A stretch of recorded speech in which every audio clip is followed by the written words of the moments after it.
including IP commercialization. There are two offices that push innovation in the university. The first is the De La Salle Intellectual Property Office, and the second is the De La Salle Innovation and Technology Office, or the DITO. The third office in this innovation ecosystem is the Animo Labs. We have physical. Hello. Okay.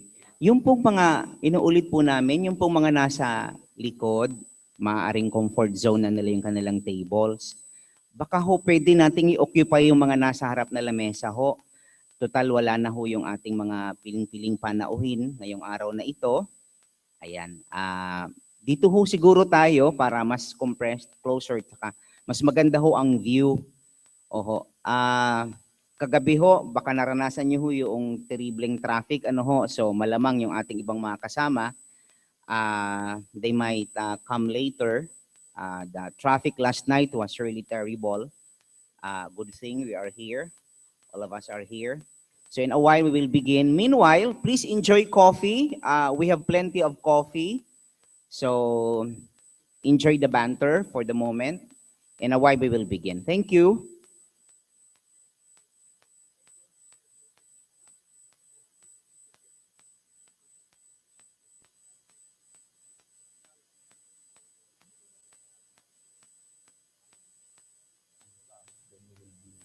Supported by mentors from industry. We all know that universities are one of the major creators of intellectual property. And so the idea is for the universities themselves be the vehicle towards not only IP creation, but protecting that IP and using the linkages of the university to network with industry. There's work to be done in terms of really making stronger connections between academia and the private sector. It's a relationship that gets developed. We find connections and ways to work together in a small way that lead to bigger things in the long run.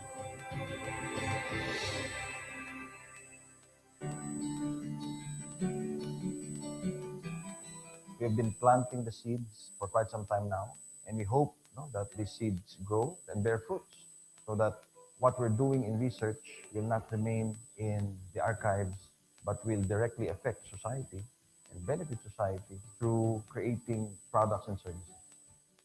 We are still waiting for that one big success story, and we are hoping that through the IPSO and through the help of Stride, we'll be able to have that one big success story that we're always. We never know where that spark of genius would come. And so we should just be ready and be there, that if it comes, we will be here to serve and help them protect and eventually commercialize their technology.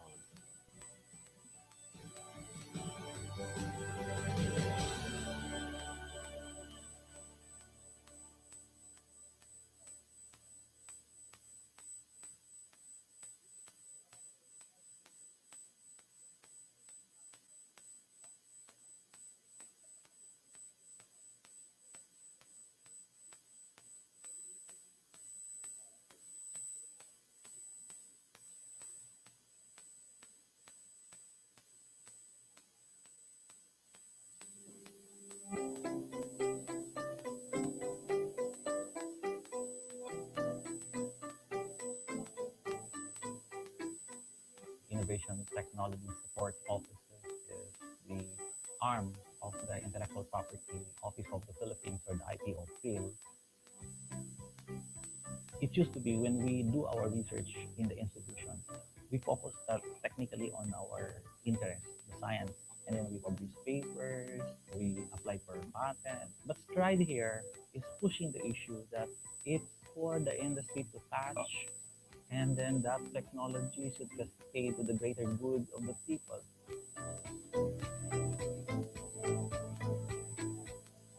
The KTTO manager becomes the person who can really connect industry back into academia to learn best practices, to see cutting edge research, which they will in turn take back to their organization, with the goal being that that becomes theoretical knowledge into a practical and applied knowledge that leads to new products, new services, and thereby job creation, and in turn improved economic development for the Philippines as a whole.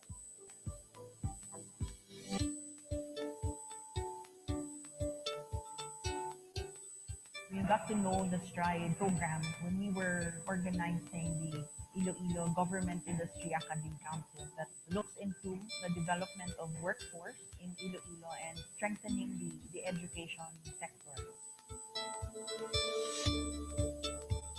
And we want to make sure with all of these investments, campaigns, and influx of industries coming here or businesses coming here, we want to make sure that the locals are able to benefit. And this need to integrate the local community with what is up and coming in the city and province led us to support the STRIDE program. Without STRIDE, I don't think we are able to articulate the concept of conducting research and development that are industry-based ones. STRIDE has organized meetings with the research groups and some industry sectors to explore the possible areas of collaboration. And we are happy that STRIDE will support the development of the academy, at the same time provide that medium for industry. We hope to have this kind of dynamism, this integration on a local level. Down the line, we hope to see universities churn out local business establishments through the incubation centers. Because of our exposure to the training of STRIDE, we are challenged to make a little impact. We want to see a very simple success story of how academia and industry work together so that there will be an articulation of the academic addressing the needs of the industry. My message to the private sector here is reach out. And part of that is saying, I'm willing to acknowledge the challenges and needs that I have, and I want to partner with you, academia, researchers in academia, because I know you can add value. And if we just all take some time and really find new ways to collaborate, I think amazing things will happen.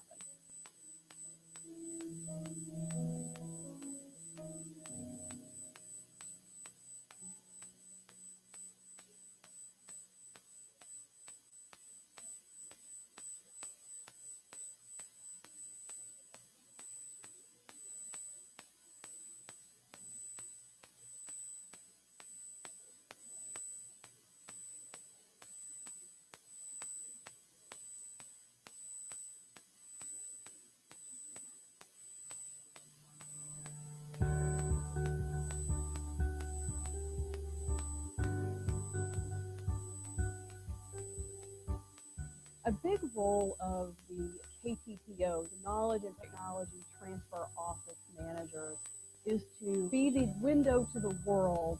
As you think about academic institutions, they are creators of new knowledge. They're exploring new frontiers. The goal was to actually provide training as well as content and education to ITSO managers to help them begin to think more broadly about their role in their university. We provide services to faculty, students, and staff regarding their patent needs. We also serve as the link or the bridge between the faculty and industry on the other side.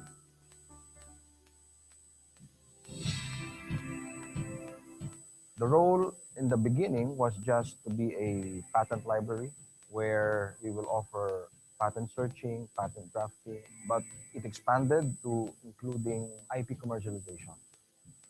There are two offices that push innovation in the university.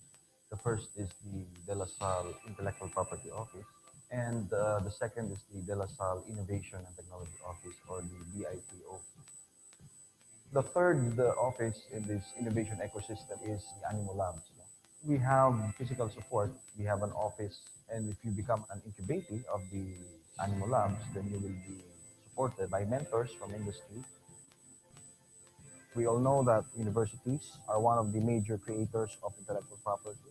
And so the idea is for the universities themselves be the vehicle towards not only IP creation, but protecting that IP and using the linkages of the university to network with industry.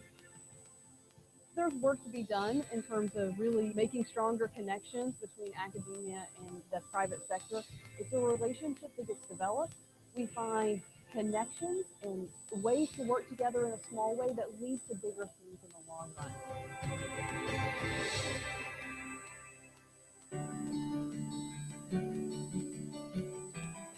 We've been planting the seeds for quite some time now, and we hope that these seeds grow and bear fruits so that what we're doing in research will not remain in the archives, but will directly affect society and benefit society through creating products and services. We are still waiting for that one big success story, and we are hoping that through the It's So and through the help of Stride, we will be able to have that one big success story that we're always.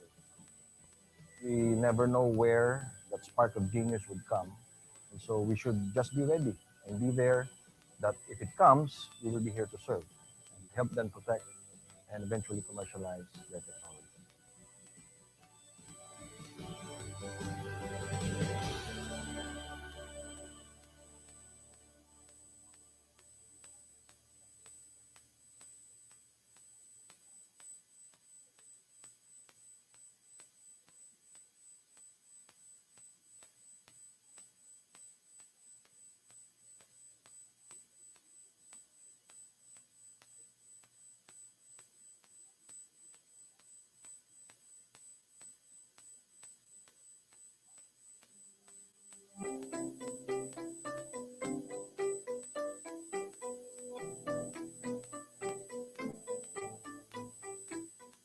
Innovation Technology Support Offices is the arm of the Intellectual Property Office of the Philippines, or the IPOPHIL. It used to be when we do our research in the institution, we focus technically on our interest, the science, and then we publish papers, we apply for a patent. But Stride here is pushing the issue that it's for the industry to catch, and then that technology should cascade to the greater good of the people.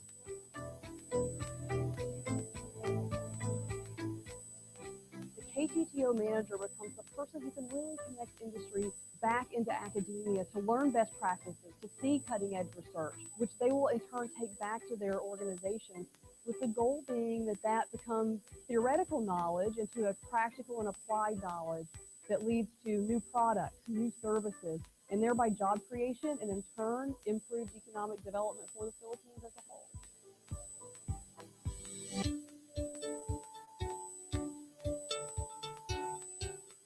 We got to know the Stride program when we were Good morning. organizing the Okay, we're on for our second last day, but more exciting day.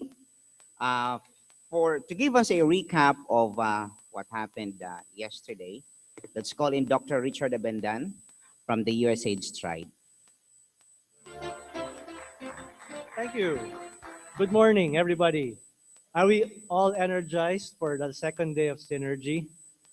All right, okay. So we've done away with all the plenaries and the big speeches. So now we'll go to our second day with more of the training and, sorry, not training, good experience you can get from our speakers. Now, you heard me give a quick summary yesterday. I'll just give another shorter summary for the people who weren't here yesterday to have an idea what happened on our first day. So after the welcome address of Deputy Director General Gepty, who will also be speaking later this morning, the scene setter was given by our Chief of Party, Dr. David Hall, and he basically mentioned that this workshop, this conference, Synergy 2015, is really all about creating more opportunities, getting more throughput in the innovation pipeline in the Philippines. Obviously, this is needed because we need more opportunities because there are small chance of success for all the projects. The next up, we had the former president of the AUTM, the Association for University Technology Managers, Mr. John Fraser, who gave some stories about technology transfer in the US, and particularly talked about how universities should aim not just for a commercialization target, but also for benefits that actually impact society and the economy as a whole. Also, he talked about long-term collaborations being key and the industry partnerships as being pivotal to the success of commercialization. Also, we went to another topic about benefits of industry-academe collaborations. We had three speakers, Dr. Gani Padalina of ADP Pharma, Bob Mingus of Sinex, and Gilde Guzman of HGST, and Dr. Al Serafik of Stride. And basically, they talked about how industry is looking to benefit from working with academe in terms of curriculum development, better training of graduates and for their human resource needs, and obviously towards collaborating in research that otherwise they wouldn't do in-house. Obviously, they talked about IP and that needs being important, but also a way that we should also bridge the gap between industry and academe, is trying to overcome these IP concerns and just communicate more and meeting halfway. Now also, on the next topic, understanding industry needs and university innovation engagement, we had speakers from the ITSOs and the KTTOs now, from Attorney Chris Cruz of DLSU and Dr. Danny Largo of USC. And they talked about the Innovation Technology Support Office, supported by IPOPHIL, and how they're transforming to become knowledge and technology transfer offices under the support of Stride, and how they play a key role in innovation in terms of the university being part of the innovation ecosystem. Also, they will be part of the office that is facing industry and being part of the negotiation process towards these partnerships. And Dr. Danny actually put up a good point that a successful KTTO or ITSO tech transfer office requires a research champion, supportive administration, an ITSO obviously, or a KTTO, and finally a strong private partner. And I believe we have one session this morning where I think private partners will be talking, and something hopefully academics can learn about how we can tap and get more academic private partners. We ended with a bar stool discussion with Dr. Raymond Tan of DLSU and Dr. Toby Darit of Ateneo, with John Fraser, who will be speaking next, and also with Dan Winfield speaking next, and John Fraser, who talked yesterday. Sorry, I didn't want to have you speak again, John. We really enjoyed your talk, so we'll go for round two. But yeah, Dan Winfield will be talking later, so he'll be introduced about what he's going to talk about more. But and again, this is about universities in the innovation ecosystem and innovation space. So let me just give you a quick run through what we're going to have this morning. So as I said, Dan Winfield will be talking about managing the innovation pipeline. It's basically about processes and tools of what you do with opportunities you get when you get to connect with industry from an academic point of view, how you can manage opportunities, how you can exploit them, and hopefully get them towards a successful outcome. Afterwards, we'll have the Deputy Director General of IPOPHIL, Dr. Attorney Allan Gepty, to talk about exploring innovation to the IP system. We'll have our break, then we'll have a panel discussion with our two speakers, along with, actually be moderated by our Chief of Party, Dr. David Hall, and with John Fraser and Mr. Doug Hochstad. And second session this morning will be an Investors and Accelerators Program discussion. We'll be having the presenters from Kickstart, Mr. Christian Bessler, Plug and Play, Mr. Jojo Flores, Future Now, Mr. John Orrock, and from Idea Space, Mr. Earl Valencia. We'll have a panel discussion after that. And from IPOPHIL, we'll have three pitching teams from PUP, Bicol University, and UP Manila after lunch. And we'll have some of our speakers sort of give comments on their pitches. And we'll close it off early today, and we'll end hopefully by around 2:30. So with that, that's the summary from yesterday and our plan for today. And I'd like to sort of end this with a couple of videos that we'd like to show you. These are new videos, I believe.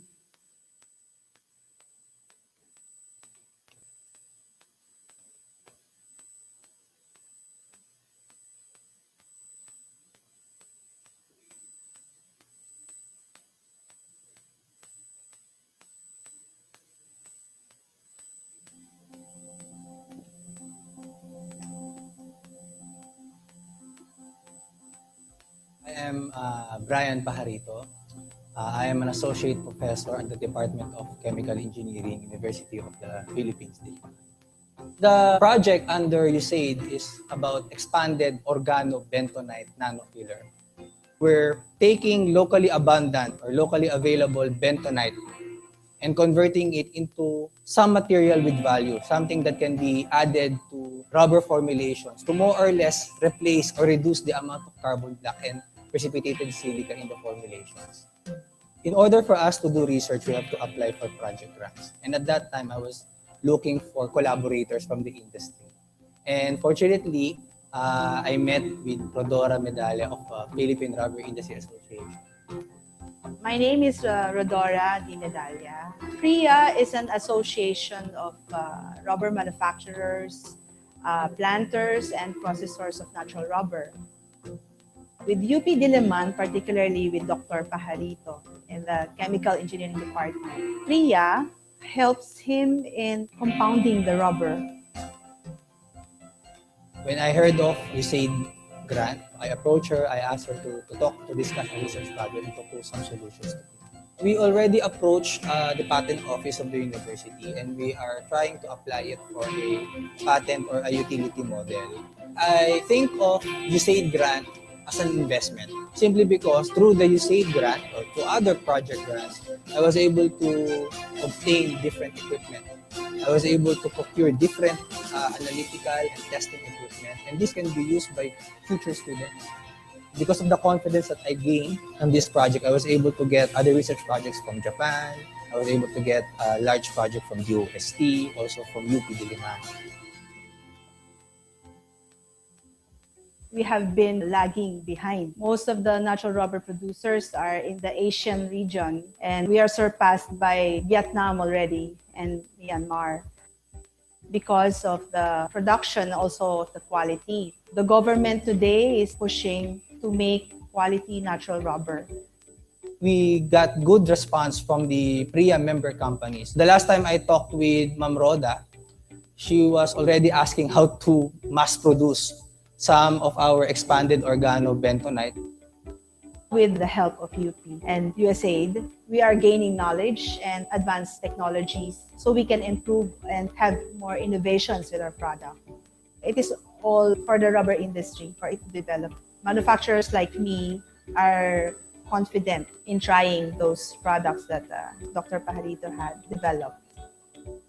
We have our expanded organobentonite filler. It's cheap, it's not imported, everything is produced locally. I'm very sure that if companies will be using our expanded organobentonite nanofiller, they will decrease the consumption of carbon black and silica in the rubber formulations. Actually, I want my fillers to be in the shelves of companies. I want it to be in the market. Maybe if I am not a professor, if I have enough capital, actually I will invest on my results.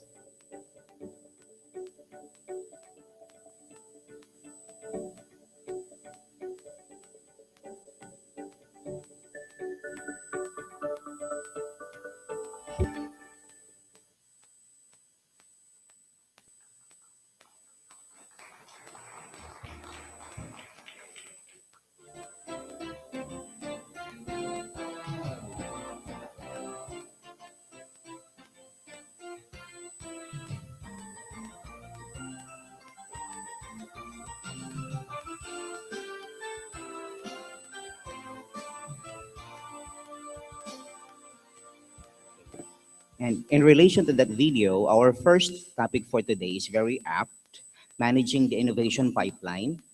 And our first speaker is richly experienced in that area. He is the Senior Director of RTI International with 27 years of technology commercialization experience. And he previously worked in the medical device industry. He provides strategic leadership in business development for the RTI Center for Technology Applications, building on core competencies of competitive technology assessment, market research, and commercialization. He has led this center into growth businesses, including open innovation services and innovation-led economic multi-agency technology transfer efforts through problem definition, technology identification, and partnership development. He has organized numerous national workshops addressing research needs and involving university researchers, federal lab engineers, and technical and business professionals from industries. I said richly experienced. Ladies and gentlemen, Mr. Daniel Winfield.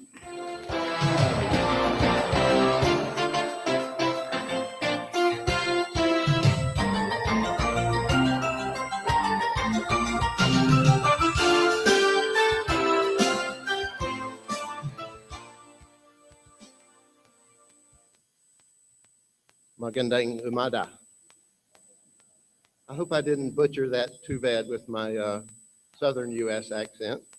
I don't know if Ghani's here today, but I was here, this is actually my second visit, and I was here last August, and Ghani said yesterday that he had missed my southern accent. I would like to, before I start into the specific topic, I wanted to give you just a quick overview. Most of you know RTI through the STRIDE project, and that's led by our International Development Group.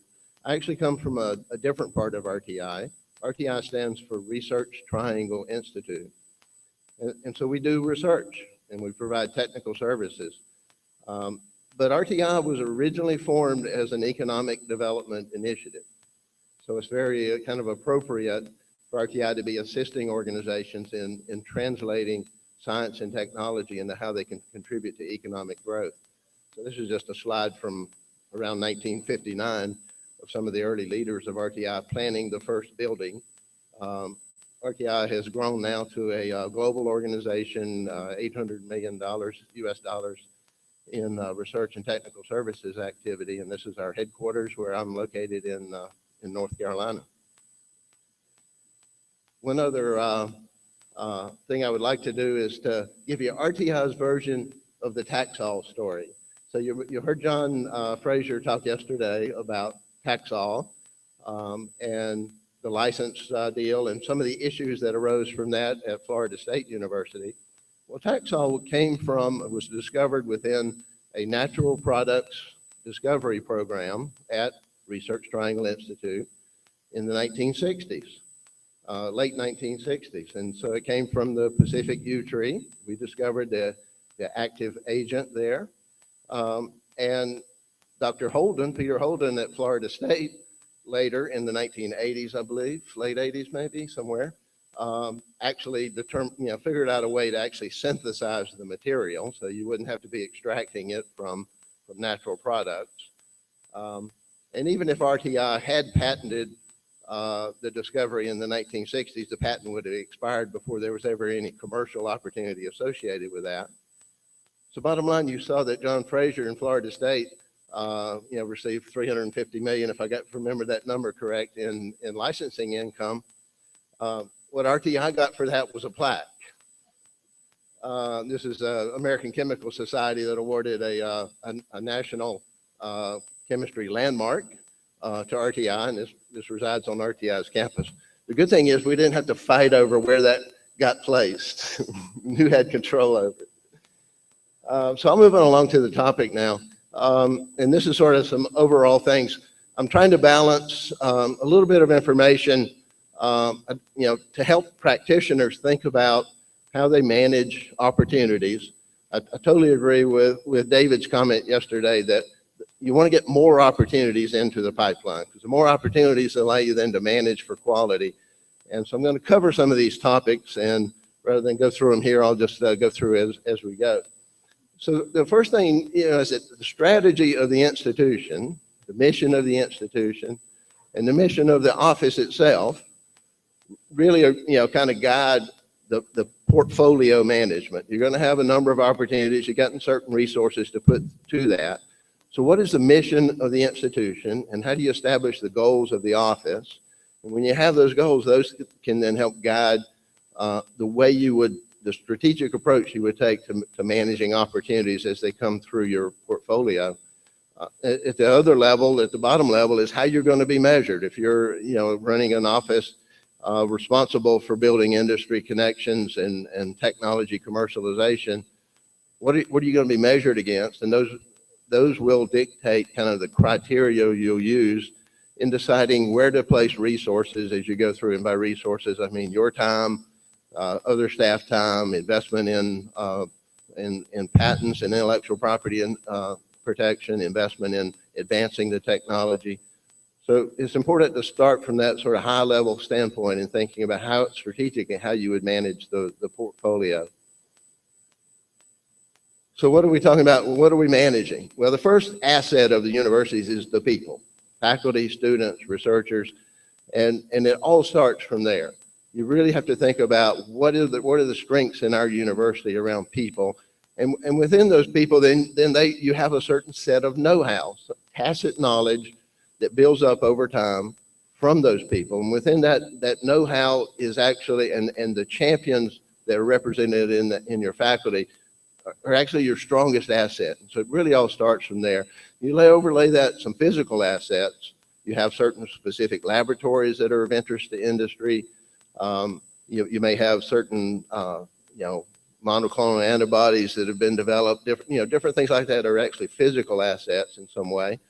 And ultimately, there's an element of that does lead to intellectual property. And by that, I mean broadly intellectual property, not just patents, but, copyright, other forms of intellectual property that can actually be tangible forms of agreements associated with that.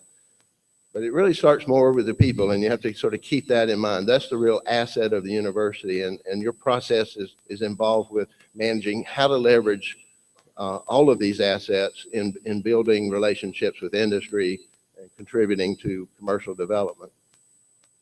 So as you think about managing that set of assets and the pipeline of opportunities, in most universities, most opportunities start with some sort of, innovation. Somebody has come up with something from a technical standpoint. In an R&D project, they've achieved something that they believe, is an advancement.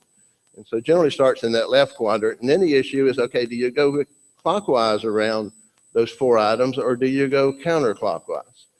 And the innate tendency, and I've seen this many times in new universities that we've been to around the world, is to go to intellectual property. Can I protect it? Is it patentable? Well, that's a viable question, but what really needs to happen is go the other way and say, is this discovery something that might be commercially relevant? What might it enable? If you ask that first, and then the next question then is, okay, let's think about strategically what this means either for the university or for the portfolio of research that this researcher is undertaking. So you have to think about, how intellectual property might contribute to that. And then that'll lead you back to the intellectual property question, but you're given more thought on the front end of why you want to evaluate whether it's patentable, what sort of protection you can obtain. Another approach I want to speak to is a lot of people, this is kind of one of those fallacies. Everybody has the light bulb idea and you've got the magic solution to something. And that rarely actually happens.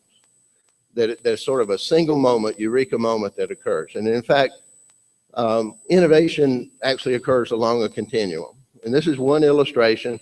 Anybody that's been involved in innovation management, you'll see all forms of shapes of funnels. Everything is a funnel. There's lots of opportunities. Some of those advance and move forward towards commercialization.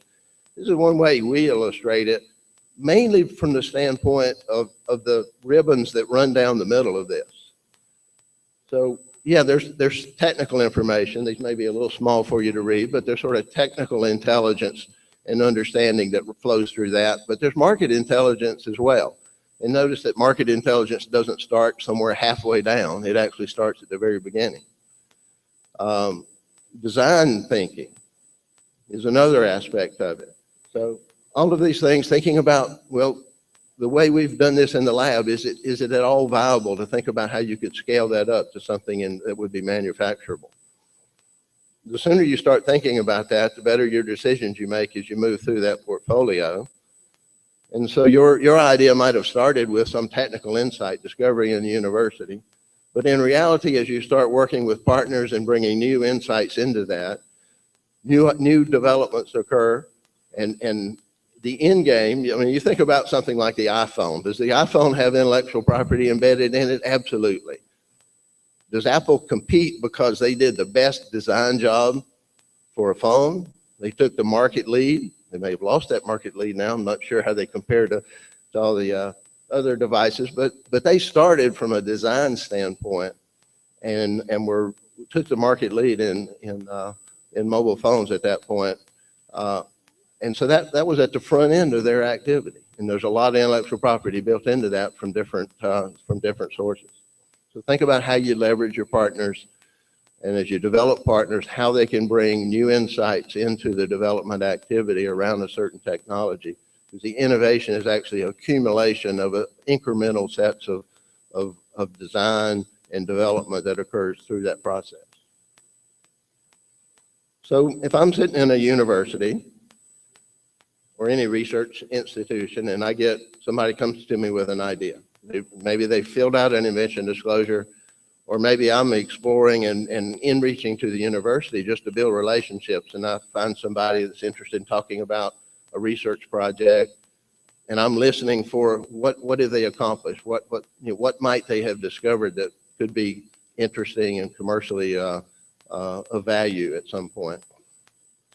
You get a portfolio of these opportunities, and as you grow and have more of these opportunities, you have to allocate resources against those opportunities. And so we encourage the thinking occur very early in a triage fashion. Initially, you don't want to spend a lot of time and energy around an opportunity, but it's important to look through a certain set of sort of questions around each opportunity very early, and we call that triage, which, in the medical context, if there's a kind of an emergency situation, you triage patients, so you treat the ones that are most severe or most life-threatening first.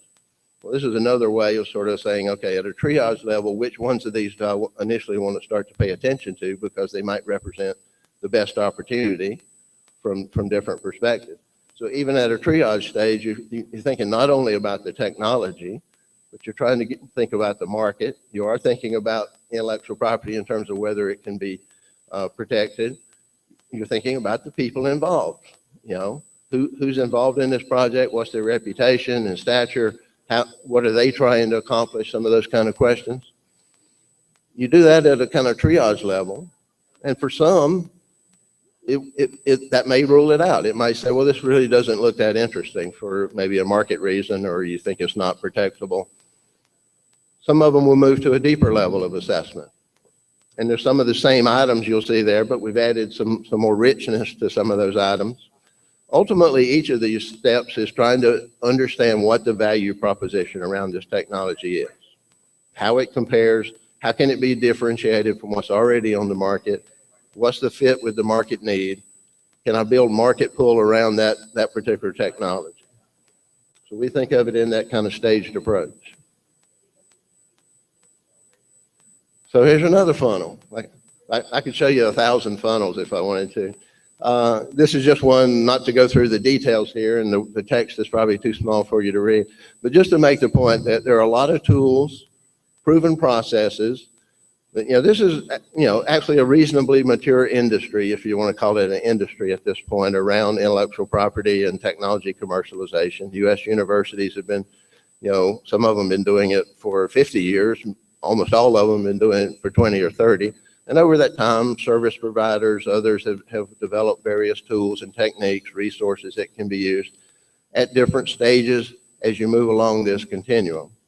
And so don't feel like you've got to reinvent everything and do it yourself. There are resources. We've actually working with the STRIDE project here to develop some training materials and deliver those materials to help people understand how they would do certain activities in managing this pipeline.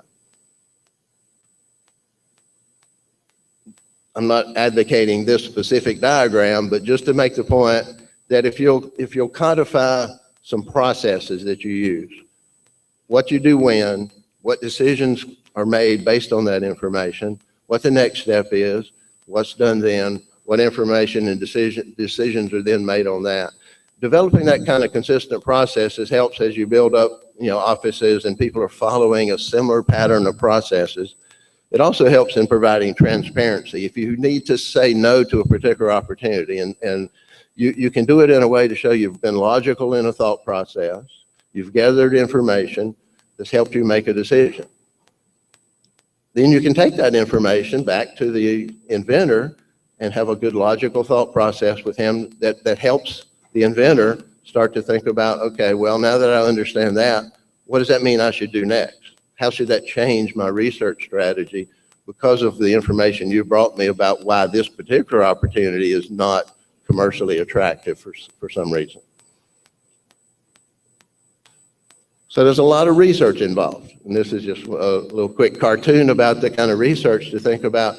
If you strategize in your research and then say, okay, I'm going to do secondary research. The ITSOs are skilled in doing patent research. There's literature research. You know, there's web-based research using different kinds of portals you can get access to.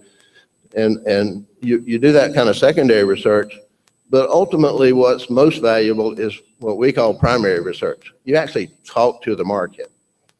Talk to the market can be talking to end users. You got a medical device, you maybe want to talk to professionals in the healthcare field, how they use those devices, what are the challenges and issues. You can talk to actual potential licensees and understand how they would view your technology.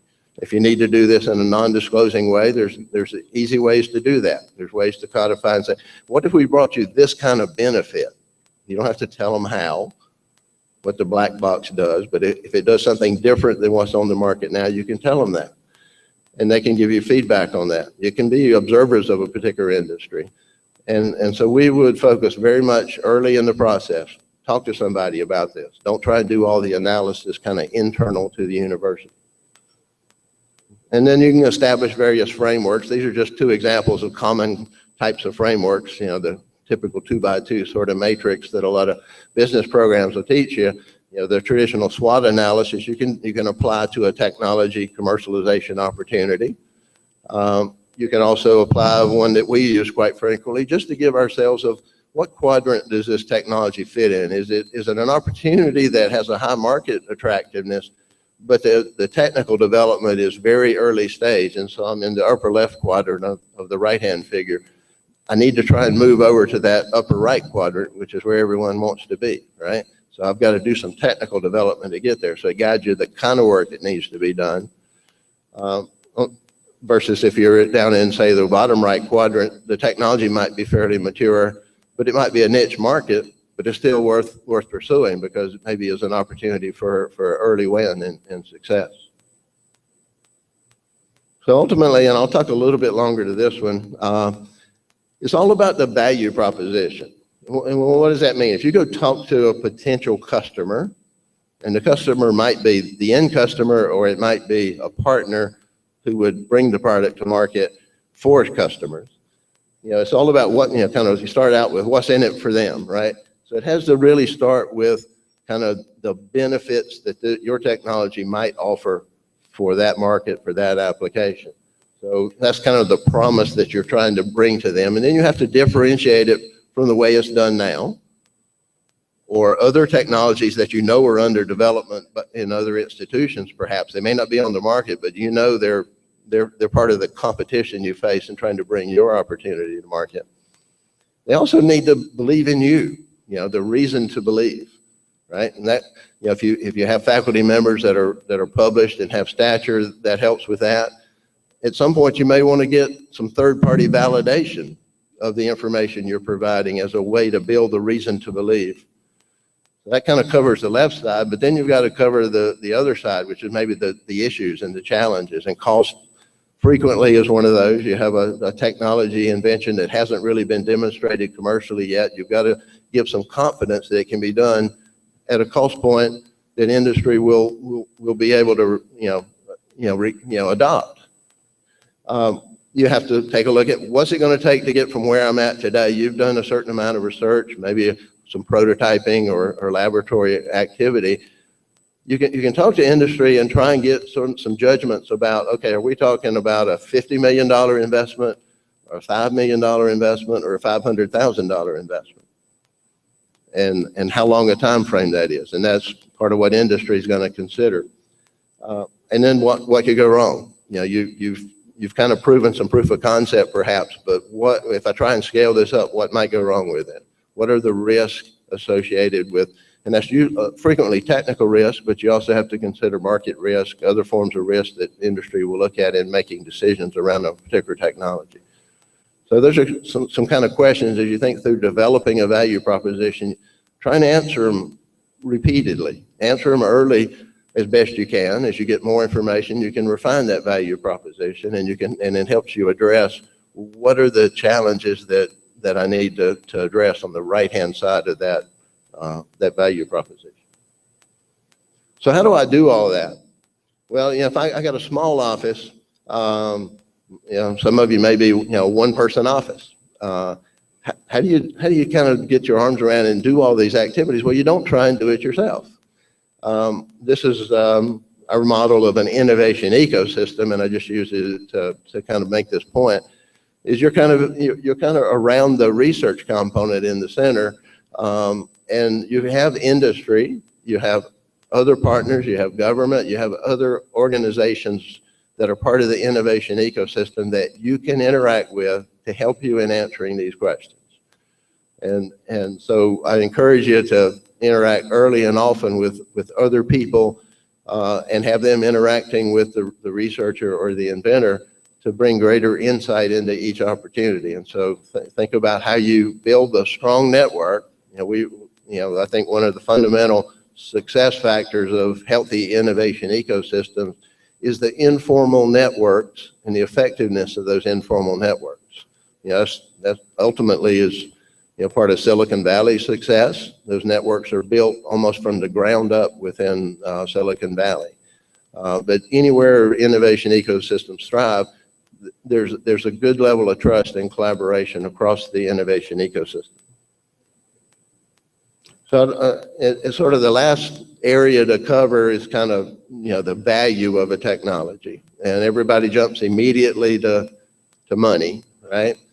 And before I go through this slide, I'd like to just point out that we heard yesterday, there's a lot of points of value in any opportunity that you can bring back to faculty. Maybe there's opportunities to interact with industry that will help better inform their research program, provide opportunities for their students to work on practical applications of the science, to provide publication opportunities, many ways that there's value around certain technology opportunities or industry university interactions. So you have to, I want you to consider those and consider them strongly, because it's not all about money, as we heard yesterday. But if it is about money and you want to think about what's the value of this technology, we view it as there's three kind of big areas, and there's the economic value. And this is what you can kind of tangibly get at by trying to assess the market size, what the likelihood of in terms of market share that could be captured, the traditional margins within that industry. There's ways to think through the revenue that a company might be able to realize in market A and market B, or I guess I've got revenue 1 and revenue 2 to kind of represent that they may be able to take this technology to more than one market application. So you can work through that. The challenge is trying to work through that at an early stage. If you've got an early technology that you're working with a company on, there's going to be a lot of questions around what that is, right? The later stage you get, the more accuracy you can get around that. But don't forget that there's strategic as well as emotional factors involved there. And the strategic actually comes on both sides. A company might find this technology very strategic because it allows them to get into a new market, even if the revenue figures are not that big. It's their foothold into a new market opportunity. So that would be kind of a strategic play for them. But it also can be strategic for the university. There might be a reason that motivates you to get a deal done because this is an expanding research area in the university, and it's better to get a deal done than to try and maximize the dollar value associated with this specific deal. So that's kind of a strategic reason you'd want to get a deal done, and those come into play from both sides. And then there's emotional factors, which also can come into play from both sides. Some companies, we like to say a lot of work in the commercial sector is either motivated by fear or greed. And sometimes it can be fear. They see competition doing something and they feel like they have to respond. And that, can be kind of an emotional factor. And you obviously don't learn that until you get into a negotiation with a company and you start to understand what they're doing. So that really only comes into play effectively when you get right down to a negotiation stage. And real briefly, there are methods and tools available to do that sort of economic evaluation. And I really just wanted to point out, first of all, that don't use the cost approach, which is basically saying, okay, well, there's been $5 million invested in this research today, therefore it's got to be worth at least $5 million, right? That's the fallacy. Your house is not worth what you paid for it; it's worth what you can sell it for, right? So don't even think about going that approach. The market approach is very helpful. That's what you see in the real estate industry, right? So you look at comparables. You try and find deals that have been done, licensed deals, that look and feel kind of like the deal you're trying to structure. And you can get some valuable information out of that. They're not specific to your deal, but they can be useful to help inform that, but they're not the best approach. Ideally, the best approach is what we call an income approach, where you're actually trying to work with your partner and get and try and agree on some assumptions about how you would model what their likely income might be, what their revenue generation might be, the margins that they might see from that, and what's a fair share that should come back to the university. Again, that's more difficult to do early for early stage technology, but any way you can, try and work that income approach. And then there's some examples on the right of some methodologies. You know, the dollars spent to date, again, is not really relevant, but the dollars that need to be spent going forward is relevant. Because how much is a company going to have to invest to get to the point? Because they need to pay themselves back for that investment.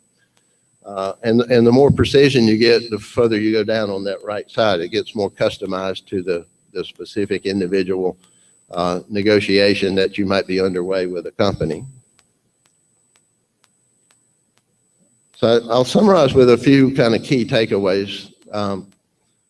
And we heard yesterday, and I can't reinforce more strongly that the number one thing in managing a portfolio, you really want to build and protect the relationships that you develop over time. And those relationships come with faculty. So if you need to tell a faculty that you're not going to, say, patent an opportunity, or not going to expend resources to try and help him develop it or connect him, you need to bring good reasons for that. And that's why there's some diligence associated with making those decisions. You want to give him or her new information to help him understand, why that wasn't an opportunity to pursue and what he might do differently going forward. And protect that kind of relationship. The same thing applies on the outside as you interface with industry and in particular opportunities. Strengthen those relationships over time. And when you get into kind of at a point where you're in negotiation around an opportunity, really look for the win-win situation. That's the win-win situation is the only one that ultimately do win. And so really focus on that. Second thing is to manage for quality. I'll give one example of a university in Saudi Arabia that we've been working with. And when they got this sort of mission from the national level to increase innovation, that initially meant increase patents. And over about a 4-year period, they went from single-digit numbers of patents to over 200 patents. They just hired us about 6 months ago to look at half of those patents. And we found a single-digit number of those 100 that were probably worth pursuing. They could have done that. They could have gone clockwise around that diagram I had earlier and thought about commercial potential. But they simply went and said, okay, I've got an idea, an invention here or discovery. Let's see if we can patent it. They got the patent. What that ends up with is a patent portfolio that ultimately you have to pay for, because patents have milestone payments that come downstream. So you've paid to get the patents in the first place, and they're not cheap, but then you have to pay to maintain them. So you got this large estate of patents, and you don't really have a good sense of what the value is. So you want to manage from the front end to manage for quality. Yeah, you want lots of opportunities come in, but then manage those from a quality standpoint. Try and manage the best quality you can. Seize the day is just to talk about the fact that, commercial sector moves quickly. Things change fast. If you get an opportunity, don't take forever to figure out what to do with it and move along, et cetera, because you may get bypassed by what's happening in another research lab somewhere where the market is. Markets change, things shift real quickly. So seize the day is to move quickly and get deals done. Don't try and massage them to get maximize value necessarily. It's better to get the deal done while the market is receptive rather than take a chance on it passing you by.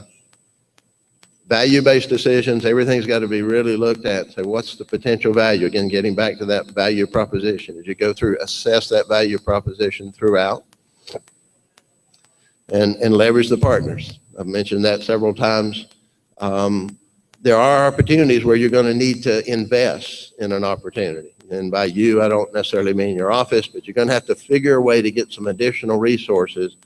Because if you think about any of these opportunities, there's certain points, there's certain demonstration you can achieve that will enhance the value. You've taken some risk from industry out by doing a certain amount of work. So if you take that risk out, you've increased the value and also increased the likelihood of being able to get a deal constructed around that. So think about how you would work with the university, the institution, the other organizations to bring investment into those opportunities, and then negotiate then to capture that value back as part of the negotiation. And finally, think of it as you go through these opportunities, you're building proficiency over time, right? The first deal, you're going to have a lot of unknowns as you're working through. The next one, you gain a little bit more experience. And you're building proficiency both for yourself, your office, and proficiency for how your faculty think about these kind of opportunities. So just think about it as a journey that you're on over time. So that concludes what I have to say. Thank you.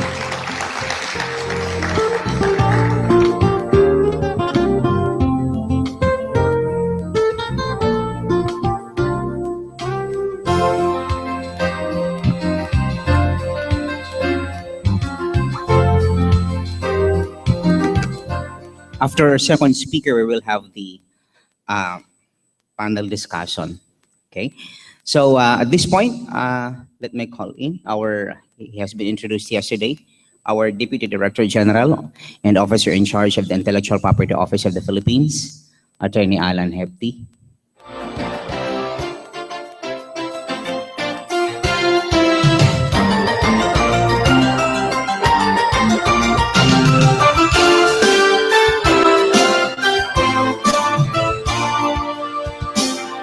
Again, Attorney Allan Gepty.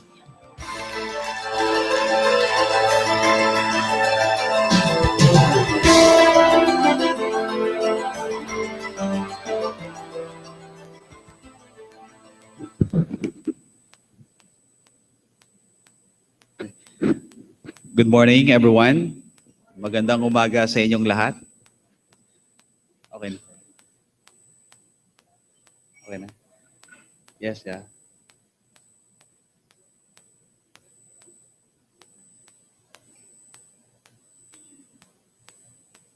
PDF.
The topic assigned to me this morning is to talk about exploring innovation through the IP system.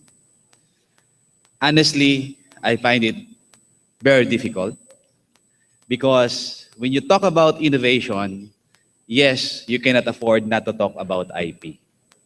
But there are various school of thoughts, there are various opinions when it comes to IP. You can talk about IP in a negative way, you can talk about IP in a positive way. But in this presentation, not because that I am working at the Intellectual Property Office, I have to talk about IP in a positive way. And what I will share to you this morning are some of my key takeaways and learnings when I went into a business school, attending various symposia, and of course, reading materials about innovation. And I would say, most importantly, my observation in my effort to promote the advocacy on establishing an innovation ecosystem in the country, particularly in the field of IP promotion and IP commercialization. And the topic becomes more difficult because a month before this event, this issue of the economist was published. And It says we have to set innovation free, we have to revisit and fix the patent system. It's revolutionary, controversial, but of course, as an IP advocate, I would say that still we have to believe in the IP system. Because like other field of disciplines, IP, I would say, is often misunderstood.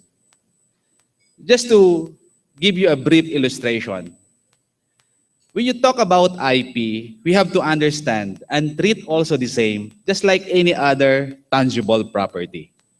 As a matter of fact, even in the civil law system, one mode of acquiring ownership is intellectual creation. So in other words, you have to respect this thing, you have to respect this concept, and so therefore, if something is created because of human ingenuity, then it what? It requires recognition, it requires respect, and of course, conferment of a right. That's why we have intellectual property rights. So in other words, IP should be viewed in two ways. One, IP as an asset, and second, IPR as a right. And like any other right, intellectual property right can be abused also. That's why the role of the Intellectual Property Office is very critical in the innovation ecosystem. Why? Because if we are too strict, or I would say very tough in examining patent application, then there is a possibility that we will be depriving technologies and inventions which deserve protection. If we are too lax, too lenient, then we are allowing technologies and inventions in the arena, of course, to be protected. And this will not be helpful in the innovation ecosystem. Because as we clearly understand it, in the innovation, we have to build knowledge from existing knowledge. So it's like a Lego blocks. So we have to accumulate knowledge and come up with something big. And so therefore, in the course of my presentation, I would give you some scenario setting about our present situation in the 21st century. And then I will talk about innovation, its concepts. And then, of course, I'll talk about the initiatives that we are doing at the Intellectual Property Office, which I would say very important in promoting innovation. In this first slide, it reflects that in 60 seconds, there are so many things happening in this world. In the internet, millions of activities are going on in 60 seconds, thousands of messages, thousands of pictures, applications are being conducted. So in other words, everyone is busy, the world is moving so fast. That's the reality right now. As a matter of fact, we have to contend also the changing media, business models, and market technologies, etc. Come to think of it, 15 years ago, who would have think that you would experience browsing your smartphone or your tablets with access to internet, mobile telephones, SMS messages, also using the same as your, I would say, personal digital assistant. We have Viber, who revolutionized also communication, among others. Of course, there are lines, WhatsApp, etc. Who would have thought that you can shop online and pay also online? Who would have thought that you can watch movies via the internet using the telecommunication as a platform? So you don't need those CDs and DVDs and other videotapes. And of course, you've heard about Spotify, gift cards. There are a lot of businesses right now who in a way use their own currency, virtually making their own respective republics. They have products, they have currency, they have their own territories practically. So that's what's happening right now. So many things are happening. And what is interesting, Amazon is proposing what? A drone delivery system for its products. And maybe that could be also a solution in our traffic problem here in Metro Manila. We can resort to drone mode of transportation also to bring ourselves to our respective offices. So in other words, in the 21st century, I would say the world is moving too fast. Disruptive technologies and innovations come at a very fast pace. A competitive business model or technology today may not be that competitive in the next 5 years. And the power of internet, social media, software, apps, and cloud technology is so vast. And the competition is not just in the market. The competition is the innovation arena. And in fact, being a big company or a multinational at that is not a security, because study shows that in 1960, usually the average lifespan of these big companies under the Standard & Poor's index would last for 60 years. But through time, it has substantially reduced to how many years? 10 years, 15 years. So in other words, by 2025, substantially or around 75% of these big companies will be what? Will be closed or will be gone. That's how competitive the market right now. That's how competitive the world right now. And so there is this submission that in today's world, ideas and innovations have become the most important resource, replacing land, energy, and raw materials. And I fully agree with this submission. My pre-law course is economics, and when I was taking up economics, we were taught that there are 4 factors of production: land, labor, capital, management. Virtually, these are tangible resources. And for you to be strong, for you to dominate the market, you have amassed all these factors of production. But today, you don't need all these tangible resources. With the product of the mind, with human ingenuity, you can control the world, you can manipulate the market. I remember what Winston Churchill mentioned when he spoke at the Harvard University in 1943. He uttered that the empires of the future will be the empires of the mind. And I fully agree with him, because right now it's happening. Facebook is a product of the mind. It has no territory. It has no army. It has no tangible resources, but it controls us. In fact, they say that if Facebook is a country, it could have been the 3rd largest country in the world. Of course, you have Google, Microsoft, name it. There's so many institutions right now, or things or products developed by the human mind that have virtually controlled the world. So in other words, the innovation system is a must. And for us to elevate or to level up, according to Einstein, we have to think differently, okay? Because it would be insanity for us to be doing the same things over and over again and expecting different results. So it has to be a continuous evolution of ideas, continuous introduction of new ideas, introduction of solutions, and identifying problems. And so therefore, what is innovation? What is innovation? What is our understanding of innovation? Do we have a common notion of innovation? Some would say that it's IP plus commercialization is equals innovation. Some would say that you have to come up with new product, create something, invent something, bring it into the market, that's innovation. According to one professor, Carl Ulrich, innovation is simply a new match between a solution and a need.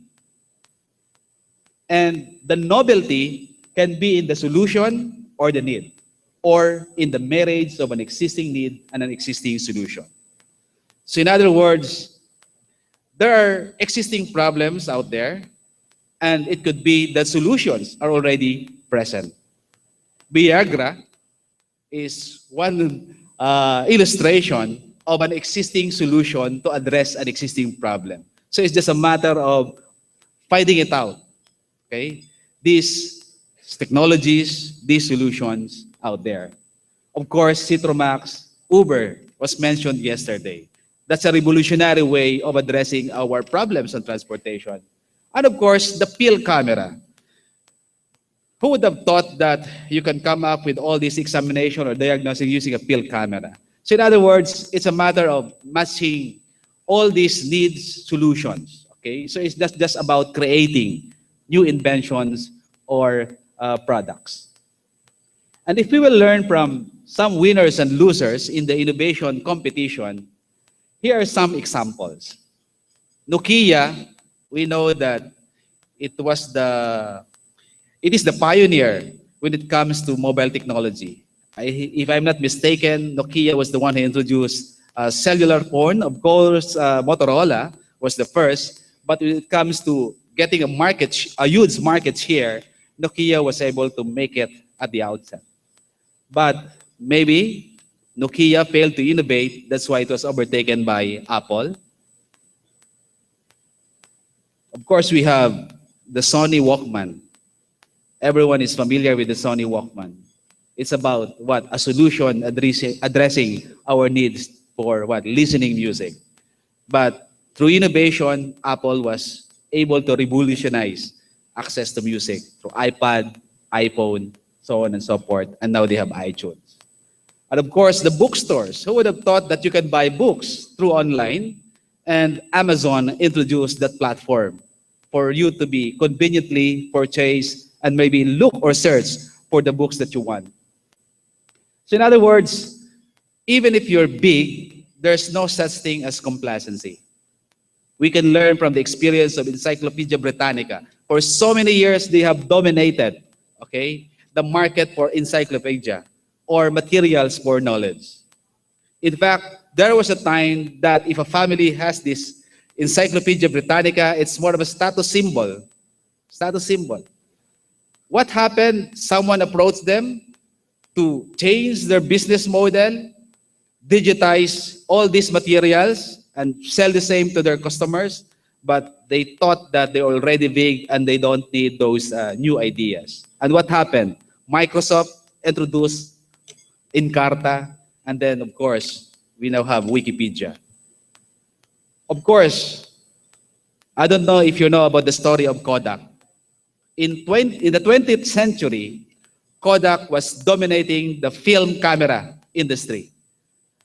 They say 9 out of 10 film cameras being sold in the market are from Kodak company. And what is ironic is that the one who invented digital camera is from Kodak. Steven Sasson introduced that new idea to Kodak company, but the top executives of Kodak thought that that digital camera will kill our market. So in other words, they ignored that idea, only to realize later when Fuji company was selling already digital cameras, now they realized that they are doomed to fail. And they went bankrupt in 2012. But just the same, one interesting story about Kodak is that even if they went bankrupt, in a way, they were able to seek refuge to their intellectual property portfolio.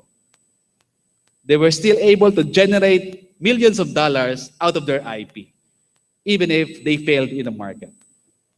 Innovation, therefore, I would say, is not instant. I think this was substantially discussed yesterday. It's a process. It's not mathematical. It's not just about creations and inventions. It's not just about commercialization of inventions or technologies.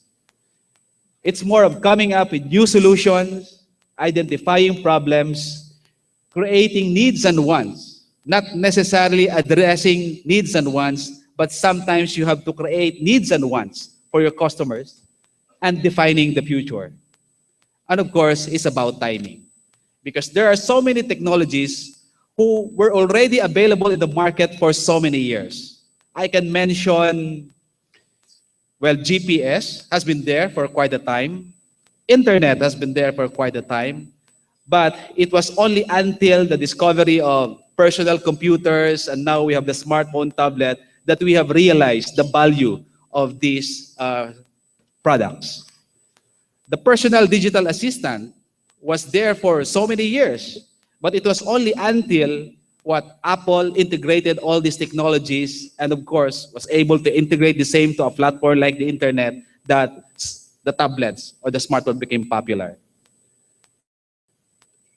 And so therefore, we have to keep creating, keep inventing, and in the process, there will be some challenges. But for our universities and RDIs, just get some inspiration from Thomas Edison. When he discovered the light bulb, he said that he did not fail. He was just able to discover 10,000 ways that do not work when it comes to coming up with that particular product or invention. So I think yesterday there were so many speakers who spoke about innovation as a process. We know that it is not automatic, that just because you came up with a revolutionary idea, or I would say a promising idea, immediately the market will accept the same. It will take time. It will take years. That's why it's very important that you morph all these ideas, technologies, inventions that you have. You have to save them. You have to save them. Don't abandon them, because they are what, at the very least, source of information, knowledge for future technologies and invention. And the good thing about innovation is that, as I mentioned yesterday, is that R&D does not necessarily guarantee innovation. So in other words, if you're creative enough, then you can come up with some blockbuster product or process in the market. Segway was a revolutionary invention. They said that it will change the mode of transportation, but it flopped. It didn't make it in the market for so many reasons. One is, of course, regulations. Many huge investors, Warren Buffett, Steve Jobs, even bought shares at Segway, thinking that this is the blockbuster product for transportation in the future. But it did apply. But just the same, it was able to corner some percentage of the market. So innovation need not be highly sophisticated.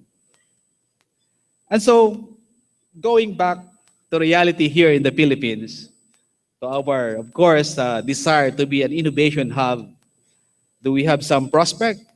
Well, I mentioned yesterday, we climbed 17 notches in Global Innovation Index. The present setting, if you will link this to the IP situation in the country, for some of our guests, foreign guests, right now, the patent applications in the country, particularly the local applications, are very, very low. Okay? The ratio is around 96% to 4% in favor of foreign application. Well, of course, we do realize and, of course, recognize also that IP is a tool for competitiveness. But if you will use the same as an indicator, maybe you would come up with some top-of-hand judgment that we could not make it because of the low application. But as I mentioned yesterday, the genius of the Filipinos is everywhere. In 2010, we conducted this survey together with the DOST on Filipino inventions. Yes, 96% of patent applications in our office are foreign filings. But interestingly, of this 96% foreign application, you will note that there are 35 Filipino inventors in 23 granted patents assigned to 12 foreign companies. R&D of 26 foreign companies attributed to 76 Filipino scientists and researchers. And of course, there is this one striking application from one MNC, wherein of the 27 patent application, the same can be attributed to 33 Filipino inventors. That's the genius of Filipinos.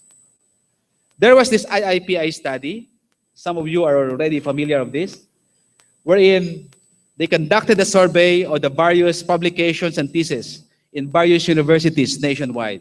And they found out that 27% of these studies could have been patented. So we were not able to capture the same. That's why when we launched this pioneering project, the ITSO, this is one of our objectives, to capture all these ingenuities of the Filipinos coming from the universities. And of course, just to highlight to you the brilliance of the Filipinos, last June 2014, in one of the issues of Bloomberg's Business Magazine, it was stated there that the brains of Silicon Valley, most of them come from the Philippines. Actually, Philippines ranked number 6 if you will analyze the data, actually, Philippines ranked number 3. Because the first country is Mexico, and the second, the third, the fourth, and the fifth are actually states of the United States of America. So on a per country to country basis, we're actually third. And of course, I mentioned yesterday a lot of Filipino inventors who were able to make it big in the industry. Another interesting information about the present situation right now is the competitiveness of the Philippines when it comes to patent protection. And notably, in the IPRI study, or the International Property Rights Index study in 2014, in the Asia and Oceania region, Philippines ranked number 2. And this is very important because if we're thinking the IP office or the IP system as a critical element in the innovation ecosystem, wherein you have to have a balanced IP system. Because as I mentioned earlier, if you're too strict, then you are preventing technologies from protection.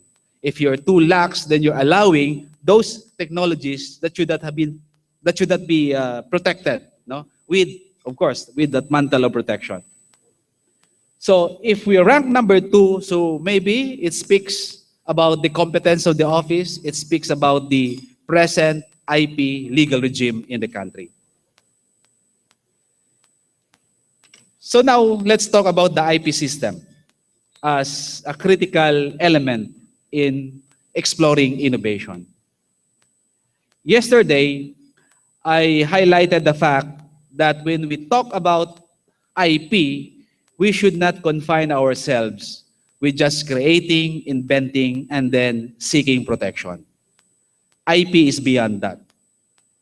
You don't have to create, you don't have to invent. Under the IP system, you can make use of the vast resources, vast information, and knowledge that are in the IP database. And you can make use of the same. That's why in this slide, okay, I included these images of information is power. If you have access to information, you know how to analyze information, you know how to read information, then that in itself is an advantage. And in the patent database, you can definitely discover a lot of pioneering products or processes.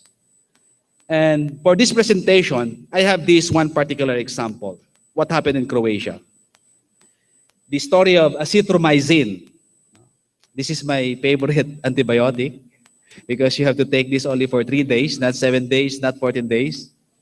But actually, azithromycin was invented in Croatia by Pliva, one of the pharmaceutical company. Okay? But it gained prominence when it was discovered by Pfizer in 1981. And the rest is history.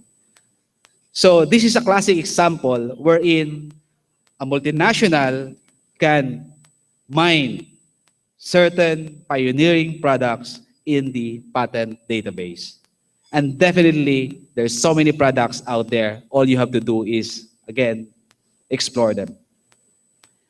So, what are our interventions in the Philippines? For this particular talk, I would highlight our initiative, one of the pioneering programs in the office, and that is the establishment of the Innovation Technology Support Offices. And basically, it has 3 main thrusts. One is to assist the universities and RDIs in IP creation. Second, assist them in IP protection. And number 3, guide them in IP commercialization. In support of IP creation, we help them in conducting search. We build capacity to dig and, of course, mine this huge patent database. And to do that, we have provided them access also to patent database. We render patent search they render patent search services, and they also organize a community of patent information users. That's for IP creation. And just to give you some insights, for the university, this is what I learned. if you want to be creative, they say that you have to change your mindset. You have to change your mental model. And according to one professor, Professor Wind, there are some approaches to challenge or change your mental models. Number one, you have to know how to visualize the future. Okay, what do you expect 10 years, 15 years, 20 years from now? You have to bring diverse disciplinary perspectives because in conducting research, if the problem is, let's say, electronics, you don't have to solely focus on electronics problem. Sometimes you have to bring along also some fields of disciplines like maybe even marketing or even electrical or even IT. Analytics, there's so many information. You should know how to classify, categorize, and appreciate this big data of information. You have to bring the radicals in. They say that those who are crazy, those who think differently, should be on board because definitely they can bring in a lot of ideas. You have to stretch your objectives. Don't limit yourself. Because when we decided to go to the moon, it was one classic case of stretching our objective, of stretching our potential. And of course, I think this was mentioned earlier by one of our speakers, you have to engage customers. You have to think like customers. Okay? You have to engage them as your co-developers. So in other words, don't confine yourself working with the experts. Because definitely, from these people, you will learn a lot. And if famous Jack Ma, the founder of Alibaba, of course, you should learn from your competitor, but never copy. Copy and you die. Okay, that's IP. Okay.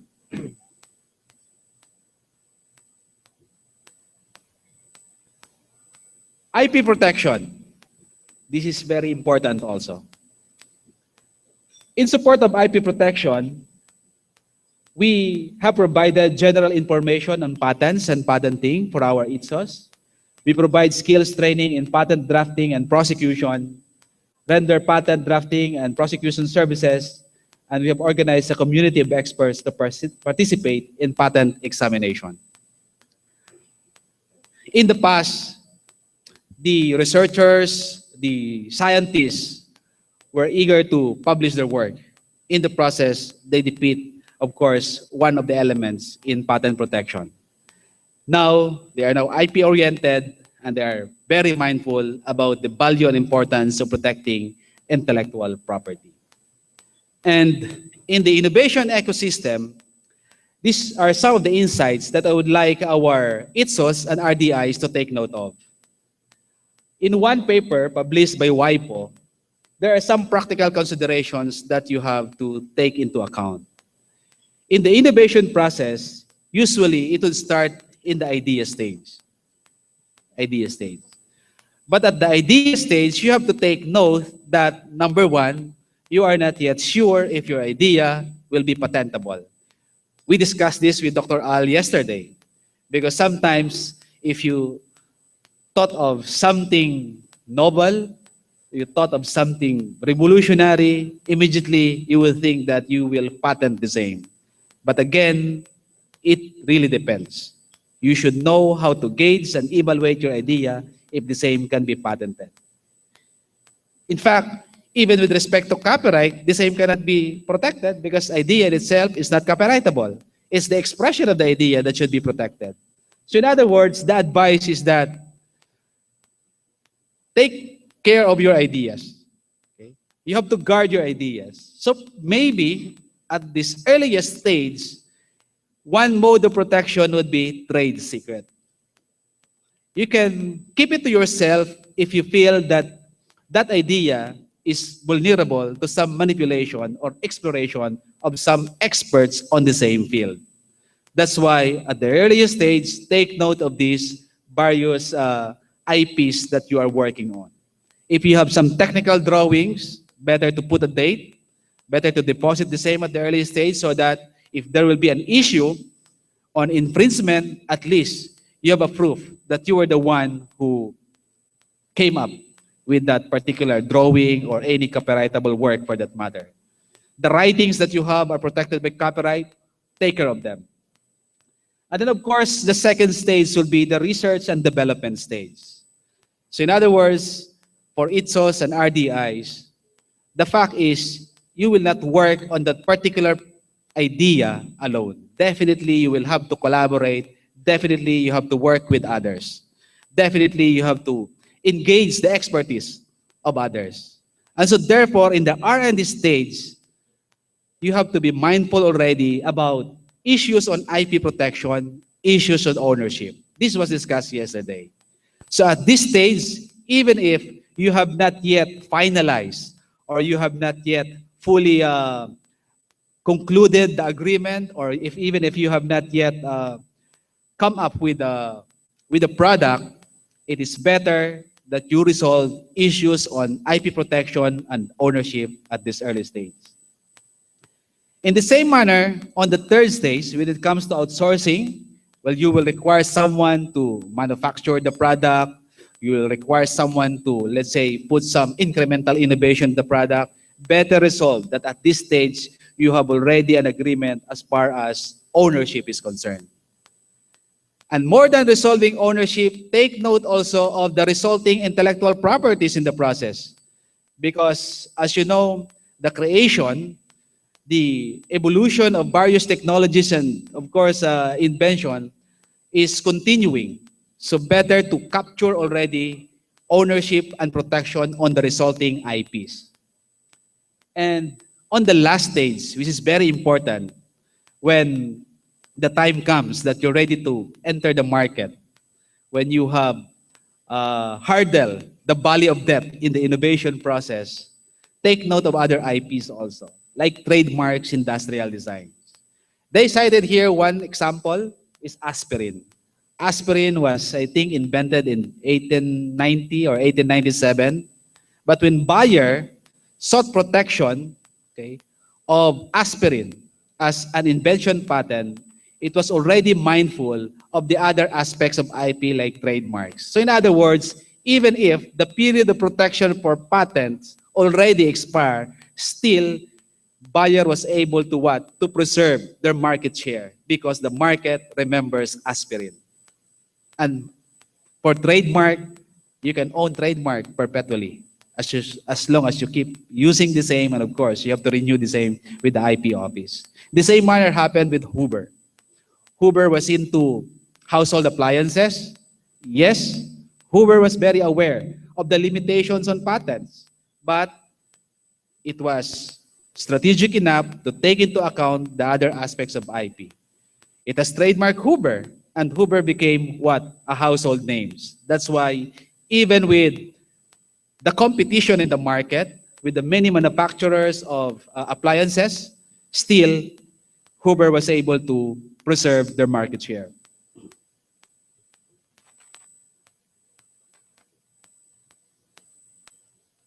On IP utilization, and of course, this is very important. They say in the innovation ecosystem, particularly when it involves IP commercialization is the last frontier, and this is the difficult part. It will require a lot of patience. In the innovation process, they say that from invention or conceptualization to commercialization, you have to pass through this valley of death. And during those times that you are cruising or you're struggling to overcome this hurdle, it is very important that you have preserved your intellectual property. Because if you did not protect your IP, once your product or your idea is brought into the market and you realize that that was your idea, then that's a problem for you. Anyway, going back to IP utilization, some of our initiatives here in the office is, of course, we came up with various IP commercialization programs in partnership with WIPO and other international organizations. We want our ITSOs and RDIs to learn about not on research, but at least to learn more on valuation, to learn on negotiation, because we have to admit the fact that researchers, scientists are not entrepreneurs. They don't have that business acumen to deal with the market. We conducted IP valuation and financing so that at the outset, these researchers, scientists would already realize the value of their IPs. And of course, the need to establish platforms for commercialization like this forum, Synergy. Like, of course, the opportunity being given to us by the Philippine Chamber of Commerce and Industry, every Philippine Business Conference where some ITSOs would be given the opportunity to pitch their inventions. And we have this IP Depot. It's an online platform to showcase your invention. And of course, forging partnership with various partners, USAID, RTI, Asia IP Exchange, Global ISP Exchange. I think it's already a given that when it comes to innovation, IP commercialization, establishing a network is very critical. This is just an IP depot, and I hope that this will be helpful to our ITSOs and to the industry. Here, our ITSOs can showcase their invention. On the other hand, the industry can also upload here what they need or what they want our ITSOs to venture on. So it has a double aspects, one to showcase and one to establish the need of the industry. And hopefully, some of our ITSOs would make use of the same to take off from the needs of the industry being posted in this online platform. So here we are, we have 85 ITSOs. And I think yesterday, this was discussed by Dr. Padolina, the success of Sambong Relief. Of course, Dr. Lagro discussed about the success of USC on mango waste biorefinery plant. We have these other inventions in the pipeline, that of UP Los Baños, ITSO. The message is just simple. We want to see more success stories when it comes to commercializing IP. And when you say success stories, not just statistics, as we discussed yesterday with Dr. Al, we want to come up with some touching stories, just like what happened in USC. Yes, they were able to commercialize their invention. Hopefully, they will earn millions from that invention. But more than that, they have transformed lives. They have given those scavengers a decent work and a place to live in Cebu. And moving forward, this is just a summary. What we need is that a strong and active industry, academe and government partnership, scientists and researchers that are IP-oriented, industry support to bring ideas into the market. Be patient with our ITSOs. Just help them, just work with them. Of course, on the part of government, we have to ensure legal, policy, and institutional support to our industry and scientists. And of course, international partners that help expand cooperation, collaboration, and commercialization of IP. And lastly, for our ITSOs and RDIs and the industry, I can summarize what I talk about for how many minutes? 20 minutes. Be smart. One is, be strategic. You have to know how to identify your IPs and determine the proper way of protecting them. So here it will require knowledge. Here it will require foresight.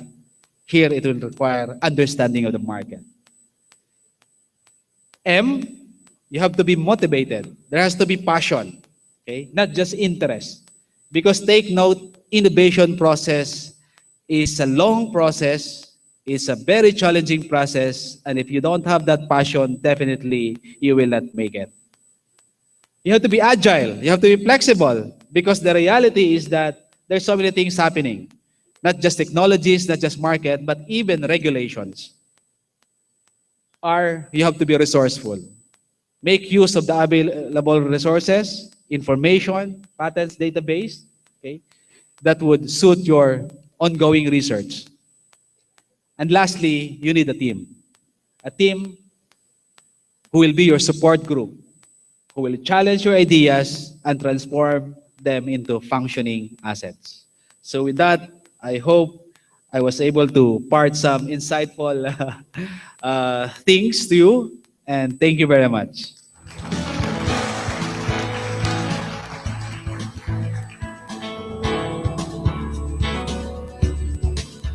Thank you, Sir Alan. We're showing one more video, and after this, we'll go on a 10-minute break. Then immediately after that, we'll have the panel discussion. In that panel, we'll have Mr. Dan Winfield, Mr. Douglas Hoxton, and Mr. John Fraser, and of course, our very own Attorney Gepty. And Dave will introduce them, at least, no? Mr. Doug Hoxton. And okay, so let's show the video, please. Thank you.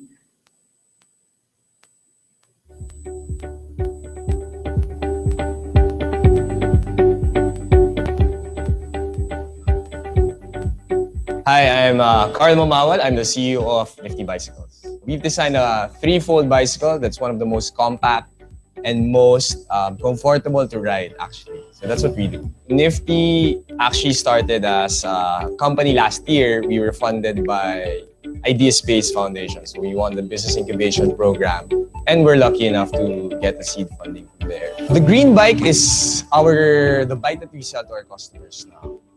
And the other bike is actually the project that we have with DLSU, which is a smart electric folding bicycle. The strength why I approached LaSalle is because they already have the knowledge in terms of electric propulsion, battery, because of the solar car. We have this grant now with USAID Stride, and it's been a big help for us. In Nifty's vision, we've always saw ourselves as innovators, creative thinkers. With the grant that we got, we just accelerated our R&D process. We wouldn't have the confidence of talking straight to the manufacturers without having this strong support from USAID Stride.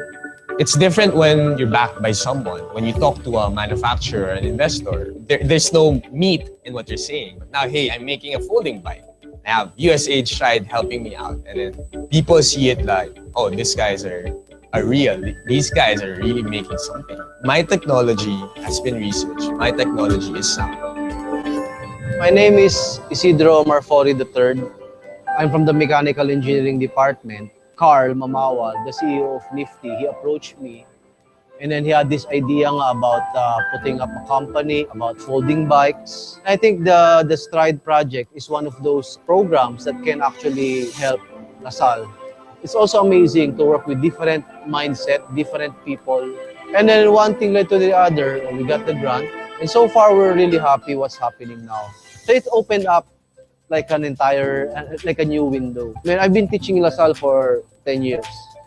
And then the amount of learning that I've experienced during when I started this bicycle project, it's like I cannot compare it to the 10 years that I was in LaSalle. The Philippines is not known to design creative technology. So yeah, we're known for furniture, we're known for handicrafts. Okay, that's the creative side. But for what technology are we known for? I can't give you anything right now. We're probably known for singing, for boxing, right? Those things. But I want the Philippines to be known for guys who can make technology and make it look cool. That's what I want to happen. That's what we're trying to make happen here with Nifty and LaSalle partnership today.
Okay. Uh, we now request everyone to get settled. In 60 seconds, we'll begin the panel discussion. Everyone, please get settled. In 60 seconds, we'll begin the panel discussion. Dr. Dave Hall will moderate the discussion.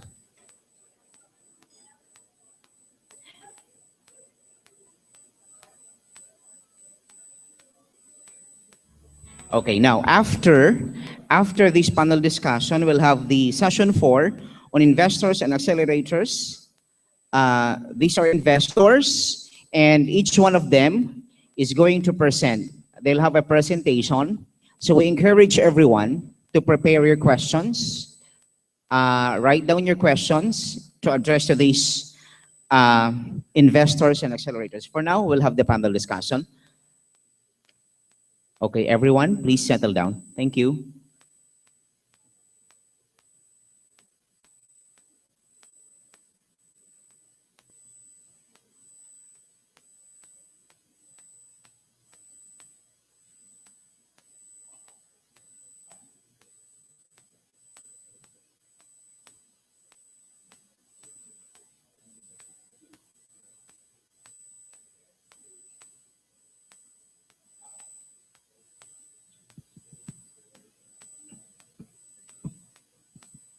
Hello.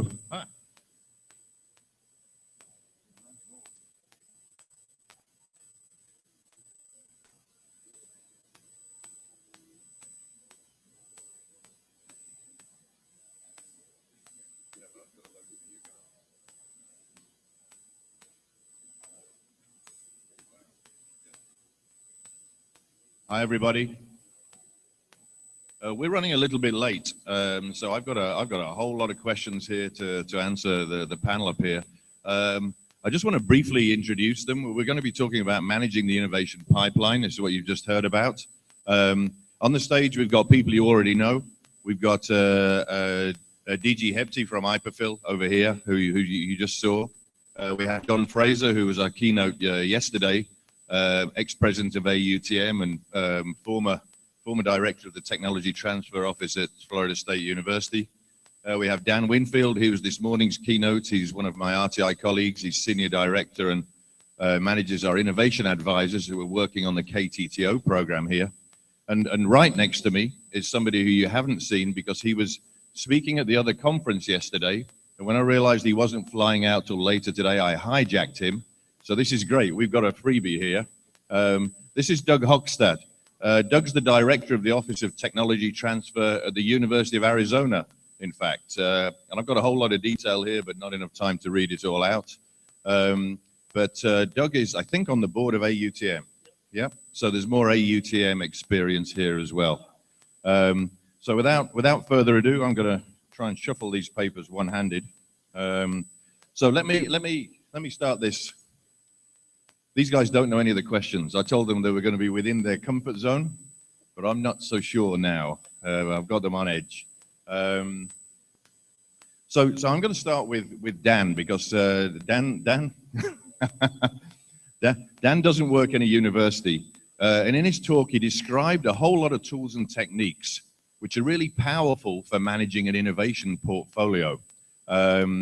What I'd like to do, though, is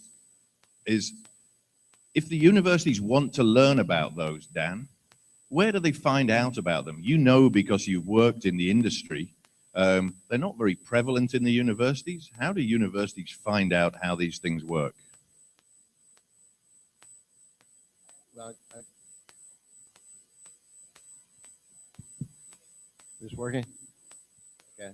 I guess I shouldn't start that out with train you, but I will start there because we're doing that for Stride. So that's one option. There are other organizations like ours out there that can provide that sort of training.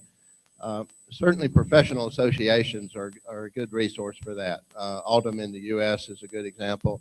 If you want more from a straight licensing perspective, the Licensing Executive Society is international in scope. It would be another professional association that has conferences, et cetera.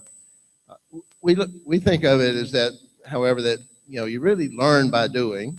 So training courses can get you a certain step, but if you look for mentors, somebody that's had some experience doing that to help you through the first series of activities, and you learn with some guidance and oversight from a mentor, is an effective way as well. Okay, thanks, Dan. I'm going to continue this because what I'm interested in now is, given the whole range of things that Dan described, we've got two people from US universities who are practitioners in these areas. Let me ask Doug first and then John. How much of this do you do in your universities, given the resources you've got available to you? Actually, sorry about that. Actually, it was really heartening to hear your talk because it's the same process that we go through. And what University of Arizona has done a little differently is we've picked areas in that process to really focus on.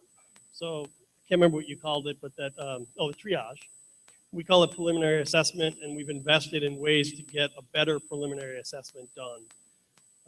Your next step with the deeper dive, we call business intelligence, and we've hired people and created relationships with different parts of the institution to do a better investigation in the technology, both market and patent landscape.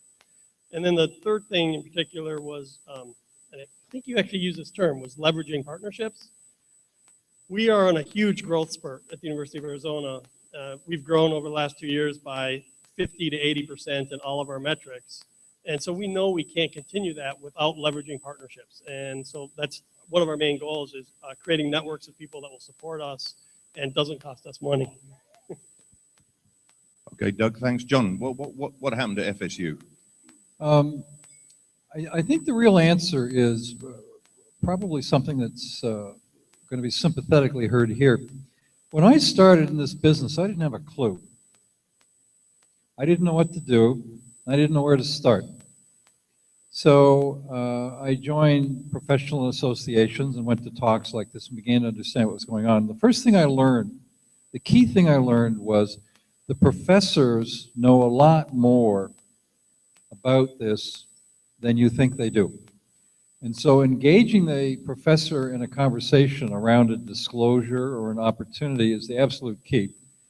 We've evolved in our thinking at FSU to the point where there is something, you can Google this, it's called the Business Model Canvas, okay? It came out of the Silicon Valley, and the idea is to look at an opportunity. Look, what all of us are faced with are dealing with a faculty member who presents us with research results, okay? And what do you do with research results? I don't have any idea. And so the key first question is, given the research you're doing, how can you use that to make a product that might do something? It's always the first question. Always the first question. Without that, you're wasting your time. Because without that question, you don't know how to do a patent search, you don't know who to talk to about what the research. So that, I learned, is the absolute key. What is the product that might come from this research eventually? And in a conversation with a faculty member, you'll be surprised because sometimes they've thought about it and sometimes they've not.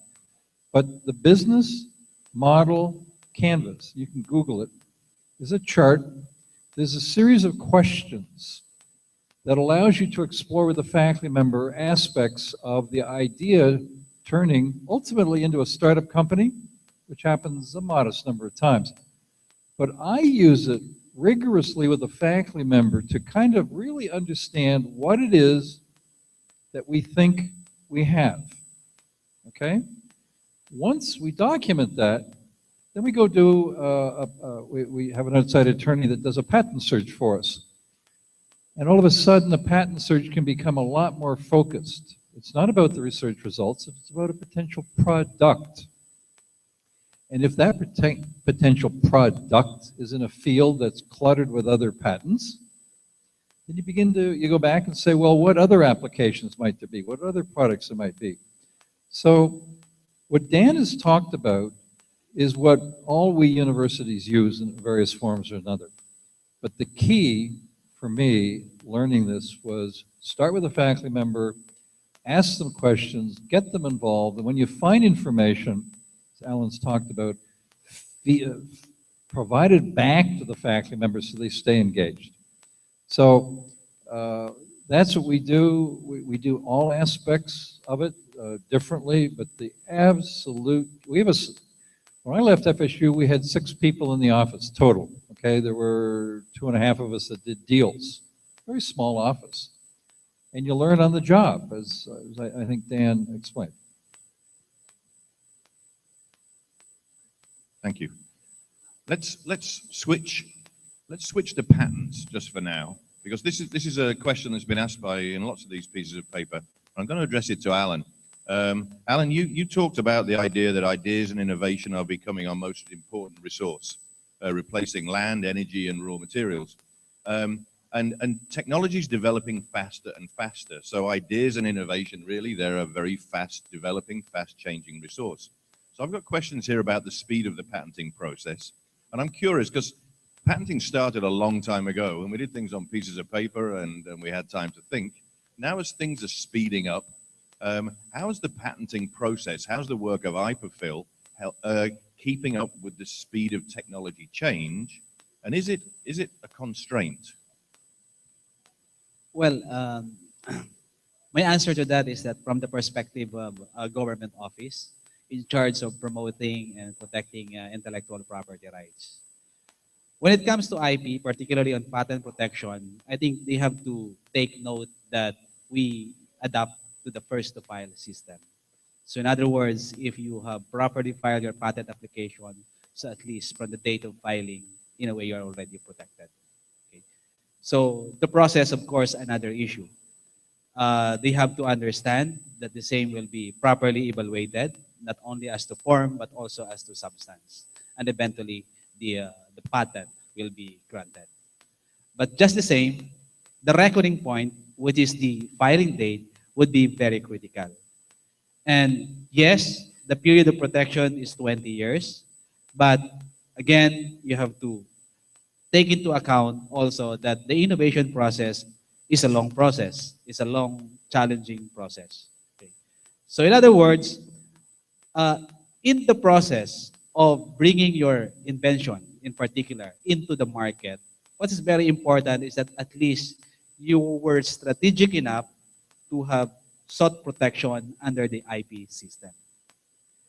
Also, when you are working on a research or idea in particular, I mentioned earlier that you have to be strategic also. I mean, don't confine yourself on patent protection because there are many modalities by which you can protect your ideas. So that's one thing. And as I have said earlier, seeking IP protection is very critical. Remember, from conceptualization to commercialization is a long road to success, they say. But again, there are so many humps, there are so many challenges. But at least, if you stumble upon, you are protected. Okay, thank you. Yeah, I'm just going to pass this on. So, John, I'm glad you're going to talk. There's a perception that the patent process is a bottleneck in the innovation pipeline. That's a perception here in the Philippines. What's your take on that? And I'd like to pass that along. How much is the process of patenting a bottleneck in what we're all trying to do? Well, I can't comment what the situation here is in the Philippines. In the United States, there have been complaints that it is a bottleneck. Resources are being added and things are tried to speed it up. But let me make another comment here about patents, if I might, just for a second. Patents are critical. I've got another view of them. And my view is a patent, people have talked about patents as tools and assets and what have you. No. Patents are a weapon. And if you don't use your weapon, what happens to it? It becomes dull, rusty, and useless. So filing and obtaining a patent, obtaining the weapon is nice, but you've got to use it. Okay, point number one. Point number two is that when you get a patent, and read very carefully what it means. In the United States, patents don't give you any rights whatsoever to do anything, except to go to court and exclude others from doing things that are covered by your patent. Okay? It's a defensive, offensive weapon. So patents are being filed, but you've got to begin now to use them. Otherwise, they become, as I said, you got to use them or they become dull and useless. So think about patents. Assets, absolutely. Tools to build a fence and a thicket, absolutely. But also think of them actively as weapons that you've got to use to provide rights to others to do things and exclude others from working in the same field that you have. Because ultimately, and I've been involved in court cases, patents lead to a point where the only value is the value as perceived inside a court of law by lawyers arguing with one another as to who dominates what. So seeking them, filing, the ITSOs are doing that, but now you've got to evolve and move to begin to use them. And that means commercialization. Not the answer you wanted, but okay. Actually, Allan wants it back, which is we're going to start the debate here, I think. I just want to make a follow-through to the statement made by John. That's a good point, and I want to take off from that. I think we have to make a distinction between the patent in itself and the product or the process that you have invented. Because in the innovation process, the one that you will commercialize is the product that you have invented, or the process, or the improvement that you have invented, not the patent in itself. As mentioned by John, patent is just a tool. It is a protection. So in other words, this same should not restrict you in exploring your product and bringing the same into the market. Because the distinction is, of course, very clear and, of course, very defined.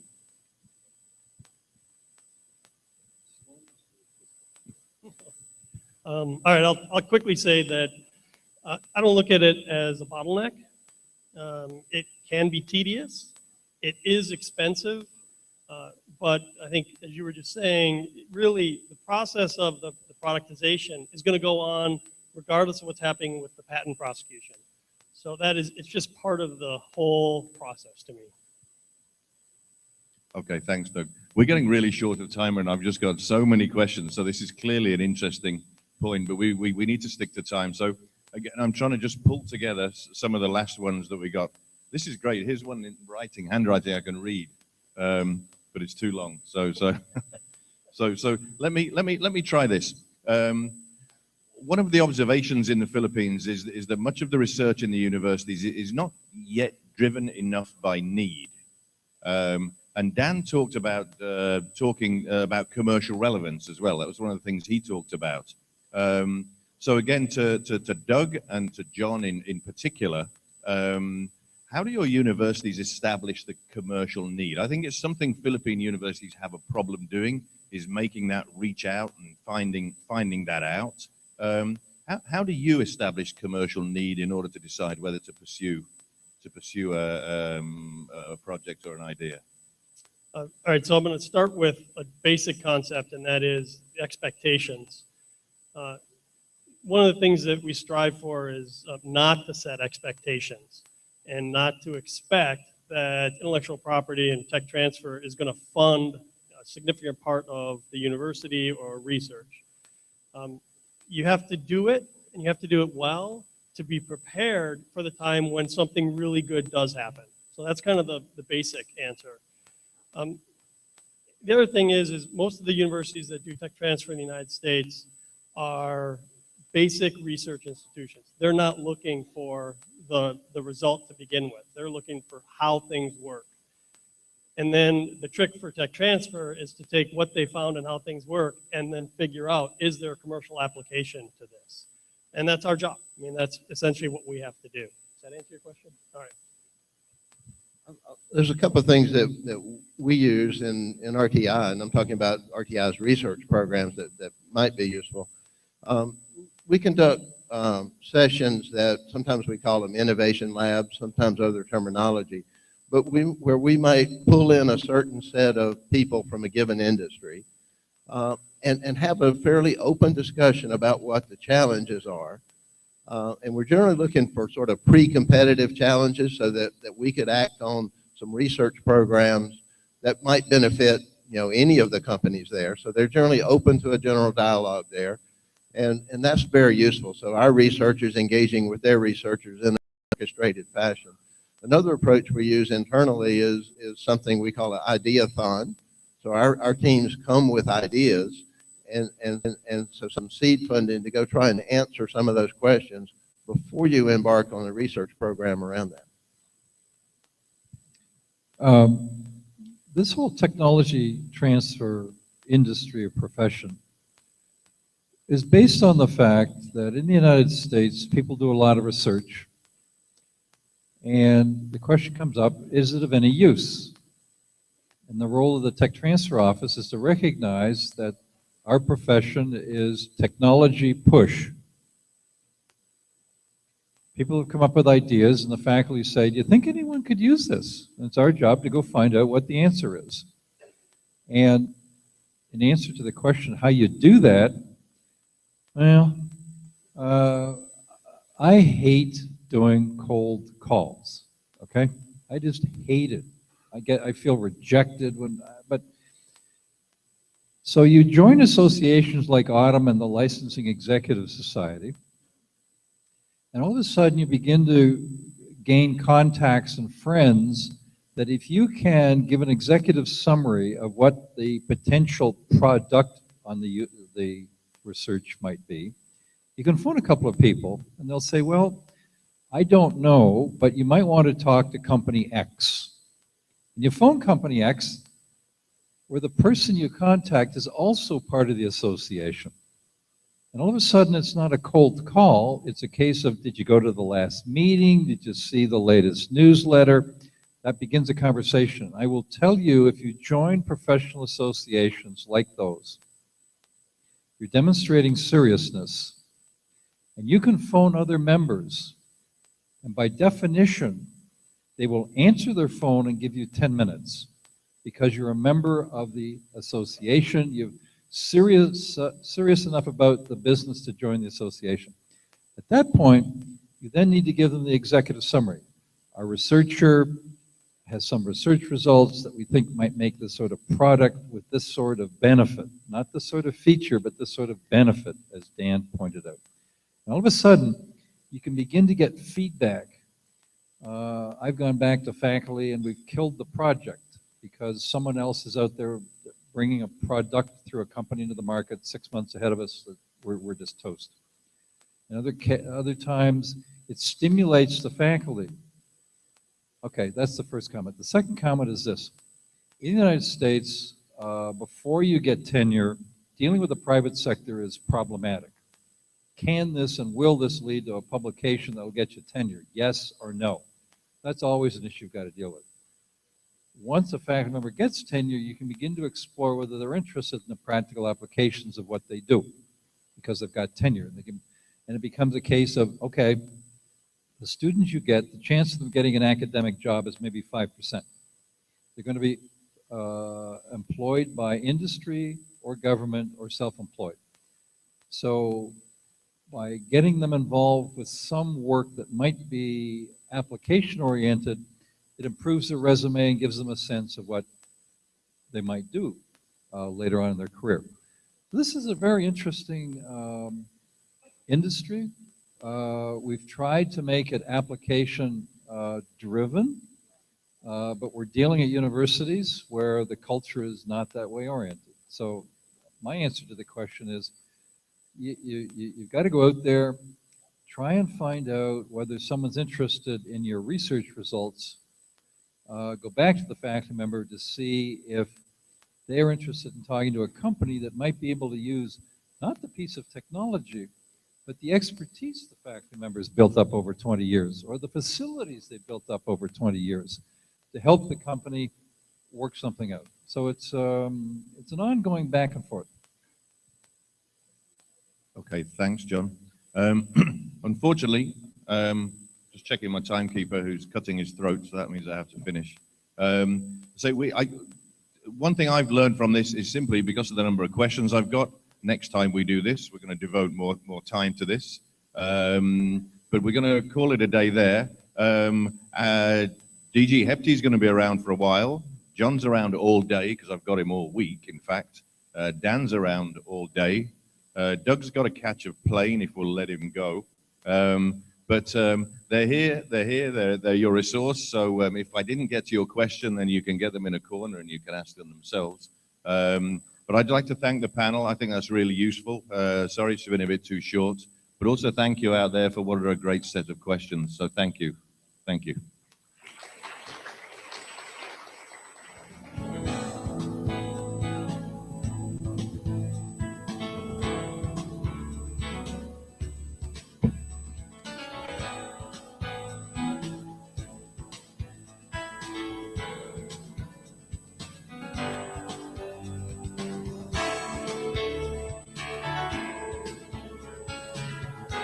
Thank you. We move on now to session 4 on investors and accelerators. So we encourage everyone to now write down your questions. Let's listen very intently to each of the speakers.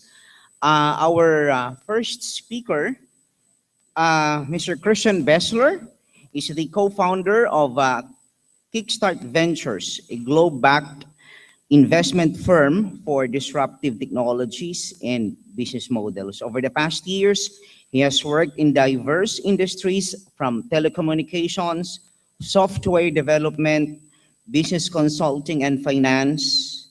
He gained international expertise in startups as well as multinational corporations in Berlin, in New York, in Milano, and in Manila. Christian is also the co-founder of Manila Angels, a Manila-based private network of angel investors, which brings together extraordinary people passionate about innovation, entrepreneurship, and technology to make a difference in the companies and markets they operate in. Mr. Christian Bessler.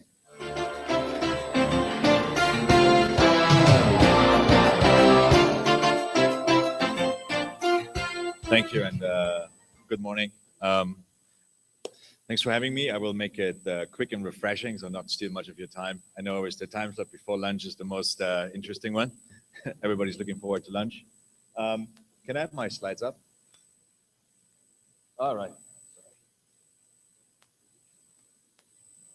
All right. I'm going to talk a bit first about Kickstart Ventures, what we're doing, what we have done so far, and then also a bit of experience we have working with universities, what we have done with universities. Unfortunately, just to be blunt up front, our experience of university has been very limited. So far, we have always been seen as the big greedy VC when we come into universities. And when we walk in a university floor, venture capital, immediately people think of sharks coming down the hallway and trying to snap up whatever is available there. That usually doesn't set very good the stage for a corporation. But let me start with something positive. So what's Kickstart? We started in 2013 as an early seed stage fund. We're backed by Globe Telecom. Through our network, we are involved with the Ayala Group, the Ayala affiliates, and as well as Singtel. So we're tapping into a large market.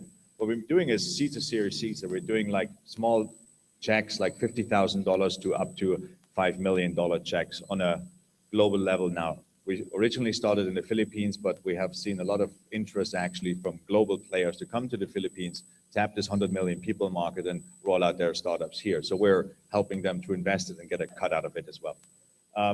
I said market access, Asia is big. We're helping our investees actually get into this market. So the region is booming. If you look at this compared to other regions in the world, like Europe and the US, we're driving still at average 4 to 5%, Philippines outstanding with 7 to 8% gross economic growth. So it's fantastic.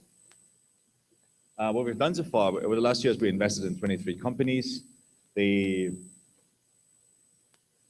got a couple of numbers out there. So we're measuring ourselves very much on numbers and KPIs. So like founders, jobs created, it's very small. I think Giotto's going to put later up a slide which is 10 times bigger in the billions. Very interesting. Our companies were able to raise 10 million US dollars, like around 500 million pesos, which is very important.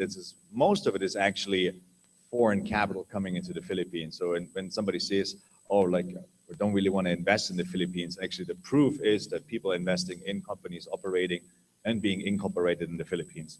The investment climate has tremendously improved over the last couple of years.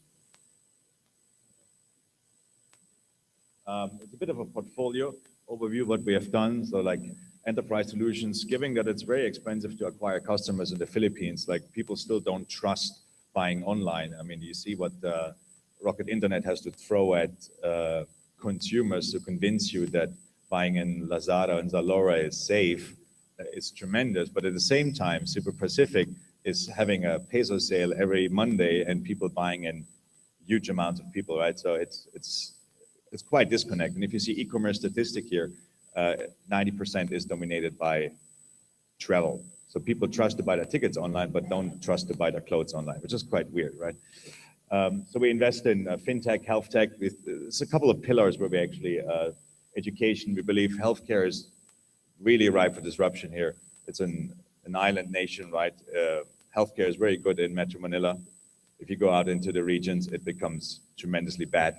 Same applies to financial solutions.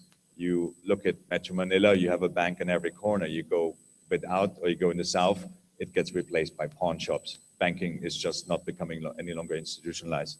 And the other one is education. We think Same, you have all the major universities in Metro Manila delivering great service to the public, but then as soon as you go a bit south, it becomes as well very thin. Education is becoming poor in terms of performance. So we think technology can help there as well. This is just the band of brothers, so to say. It's just our current portfolio companies, missing a couple in the US. What we're really throwing ourselves behind is the network. So we bring our portfolio companies into the region. This is the Singtel fair in Beijing. We're connecting them to our network so they have access to boardrooms, be it Ayala Corp or Globe Telecom. Sometimes we're even able to get Jaza himself to come over. This was like quickly before Christmas. I guess he had an empty day. But now regarding partnering universities, to make it quick. So far, I initially set the tone with what our experience is. We're seen as venture capital, we're the bad guys, and we're walking in a university and everybody thinks we want to steal your innovation, right? So the easiest way for us usually to get in is we start with job fairs. You will believe, so there's 1.4 million graduates in the Philippines coming out of every year, right? And these guys are actually very interested to go in startups. So, and you get thought entrepreneurship or business school or whatsoever, but the real proof is that you actually join a startup and make it happen there. So we have done Ateneo de Manila job fairs. We have done talks there as well to actually MBA and so on. We have done the same with UP. And UP was very interesting. We had a discussion there and they didn't really like what we're doing. So we went the way to a career fair. The students very much like venture capitalism and startups. However, UP itself, no offense, didn't really like us that much. So just to sum it up, actually, well, I don't know, we're actually friendly people. You can talk to us.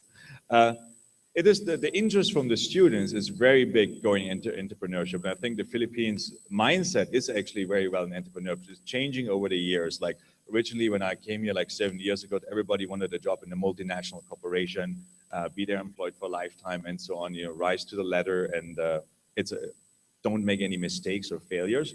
Now, the last years we have seen actually more and more students applying in startups to get their first-hand experience and then maybe also go on.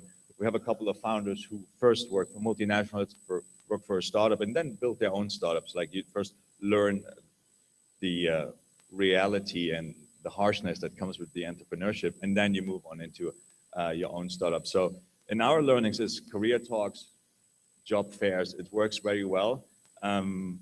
Cooperating directly with the universities, particularly the public ones, seems to be a challenge. Ateneo de Manila is very open. They have an innovation center. They regularly inviting us over there. It is also something probably to do that Kickstart's president, this is her alma mater, so she has very connections there. There's steadily, we have an influx coming from US universities, so we don't have a problem actually filling our internship positions. The Philippines is getting on the map. It would be great to see there's also more coming from local universities. However, as I mentioned earlier, we're seeing some challenges there. I hope we can solve that out later on. And if you have any questions and so on, please feel forward. We're definitely not the bad guys. We're interested. However, we're coming in the later stage. So some of the innovations coming out of universities are not really our bite size. So we need a product, we need some traction, we need a solid team. We're looking at digital technologies. So if you have a better way of picking mangoes, that's not really our field of expertise, and we can't really help you scaling on a global level because we invest in stuff. We're actually looking forward to bring it out of the world and scale it globally. We're financial investors that sometimes also is not aligned with the goals of a university. That means we're looking for a financial return in our investment that, on the other hand, usually aligns us very well with the founders of a company, because they're also looking, besides making an impact, they're also looking for a financial return. That's it regarding me. If you have any question later, looking forward to it. Thank you very much.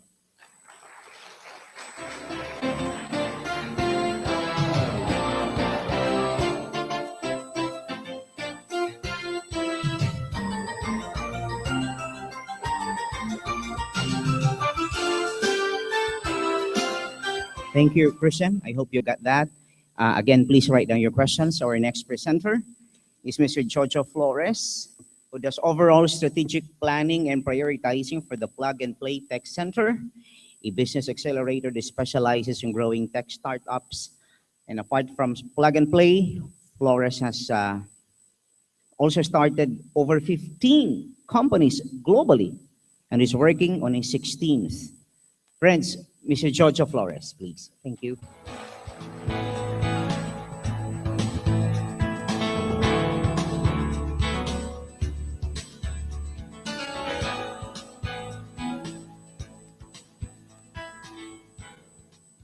Hi, good morning. Thanks for having me here.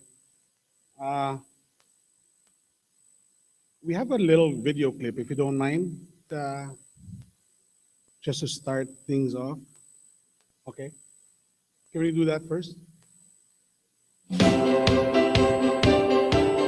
You can have a really great product, but that's not necessarily going to mean anything if nobody knows about it. A lot of companies are looking for exposure, and that's actually how we came up with the Expo name. We can come to Plug and Play for this expo and expose ourselves to 100 investors. We're looking to meet great people, both entrepreneurs and potential investors. We feature 30 companies pitching to 75 to 100 VCs, investors, and corporate representatives. It's a permanent exchange with knowledge, with new ideas. Seeing them here at the tables, talking about their product with lights in their eyes, on stage, pitching to over 500 people, that's rewarding. In one day, we can accomplish what most companies couldn't envision accomplishing in a month. If you're a tech startup looking to get started or expand, then this is the place where we can do it. The coolest thing to me about Plug and Play is the energy in the building. It's not just you doing it, it's sort of 200 other companies going through the same experience. Here we have a lot of VCs and mentorship. When you're here, it's not just that people are going to know about it, but the right people are going to know about it. Then at the end, we're hoping to get them funded and help accelerate them. Any way that we can bridge the gap from where they are to where they want to be. That end game, that's success. It's just an incredible place to come and meet people and connect, and that's really what makes Plug and Play special. Without Plug and Play, it would have taken us 2 to 3 times longer to get where we are. We would not be here today without Plug and Play. Okay, so where did it all start? In 1996, we had this little building in University Avenue in Palo Alto. And people called it like the lucky building. And why? Because companies like Google, PayPal, Logitech, Danger is probably the first operating system for smartphones that we sold to Microsoft for $500 million. But in that little building over there, I don't know if you can see the picture, is where all of these companies started. So over a span of 10 years, we opportunistically invested in some of these companies. And yes, we invested in Google, we invested in PayPal, and as well Danger. But unfortunately, not Logitech. Our friend Pierluigi Zappacosta kind of declined the offer. But anyway, we invested in about 30 companies in that 10-year period, but opportunistically. We are not a real VC in the strict sense of the word.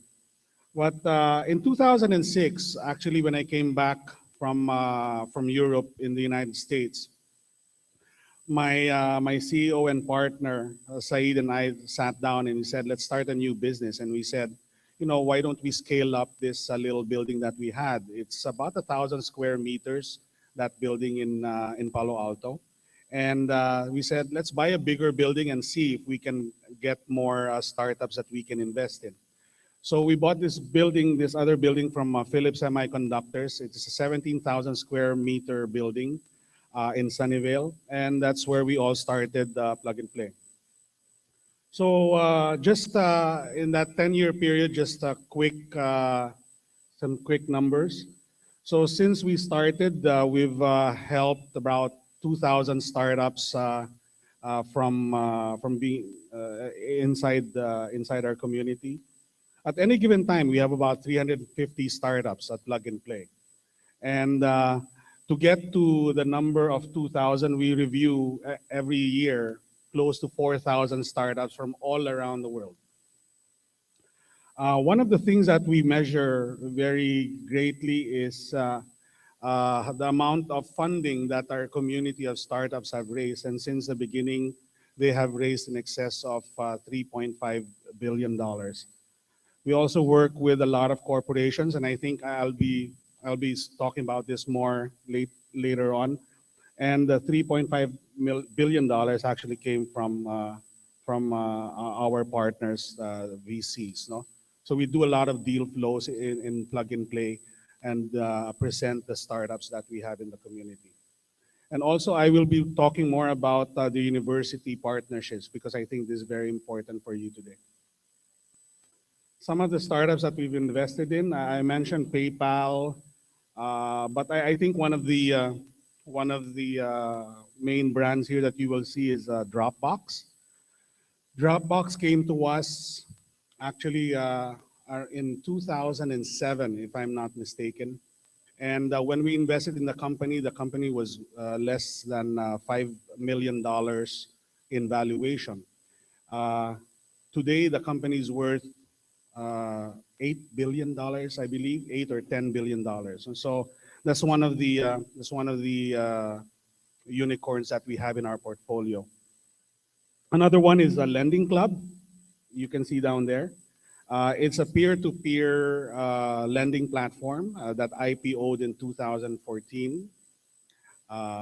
And the company is worth about $2 billion today. So those are the two marquee companies that we have in our portfolio. So what do we do at Plug and Play? Nothing really special. You know, when they ask me, you know, if we invented it, the answer is really no. Plug and Play is what we call Silicon Valley in a box. Everything that happens in Silicon Valley, we just kind of we just created a microcosm of it in this particular in this platform that we have created. And so the idea is that we can accelerate the success or the failure of startups in this process. Just some of the companies that we work with the VCs and the corporations. Now the corporations, I'll talk about it later. Another important thing that we provide for the startups are mentors. And so we do maintain a pool of executives in residence or advisors in residence in Plug and Play. So at any given time, there's about 30 to 50 of them. And every Friday, we have a session for an hour where our new startups present to these EIRs for them to get advice.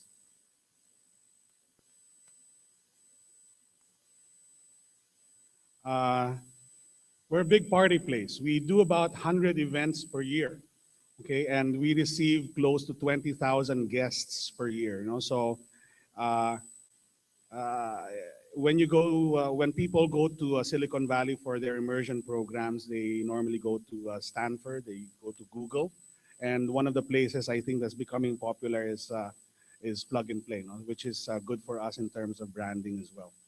And for networking, because you know a lot of our startups get to meet all of these people from all around the world, not just from the United States. We also work with a lot of, I think we have over 30 international partners now. So how we work with governments is that we work with their departments or Ministry of Science and Technology or the Trade and Industry, and we help them find startups in their individual countries and accelerate them by bringing them to Silicon Valley. No? So, including the Philippines, we've actually sent about 5 or 10 companies from here to Plug and Play for their immersion programs. Okay, let me stay a little bit here on this slide because I think this is important for you guys. We love universities. You know, we invest in probably 20 to 30 companies out of universities per year. Okay, and these are the ways how we can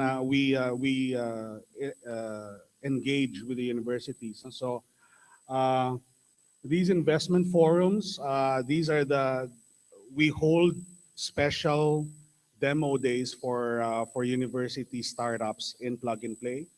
Internships, you know, We work with universities, and they send us students that have interest in working for startups. We hold a lot of alumni events at Plug and Play as well. And I think which is most important is we get involved with their business plan competitions. No? A lot of these universities have their tech business plan competitions, and we judge and we take the best out of the best from all around the country. So we do have a program in I don't have the slide here, but we do have a program with universities that we call Startup Camp, where we, as I said, we invest in about 20 to 30 companies per year in various startups from universities. We put in about $25,000 for 5% of the company, and then we give them a 3-month program of mentorship inside Plug and Play. You know? So they all relocate to Plug and Play, and it becomes a really nice environment and atmosphere for all of these students to kind of interact with each other. And at the end of that 3-month program, we do a demo day for them, and we invite VCs and angel investors to invest in these companies. It has been, I think, one of the most successful programs that we have at Plug and Play. Since in 2014, for instance, out of the, I believe that there's like 25 companies that we invested in. A good 2/3 of them already have raised additional funding, and the valuation for all of these companies have gone up from an aggregate of about $5 million to about $80 million now. No? So that's why we love universities, and I believe that this is something that we should be doing here also in the Philippines.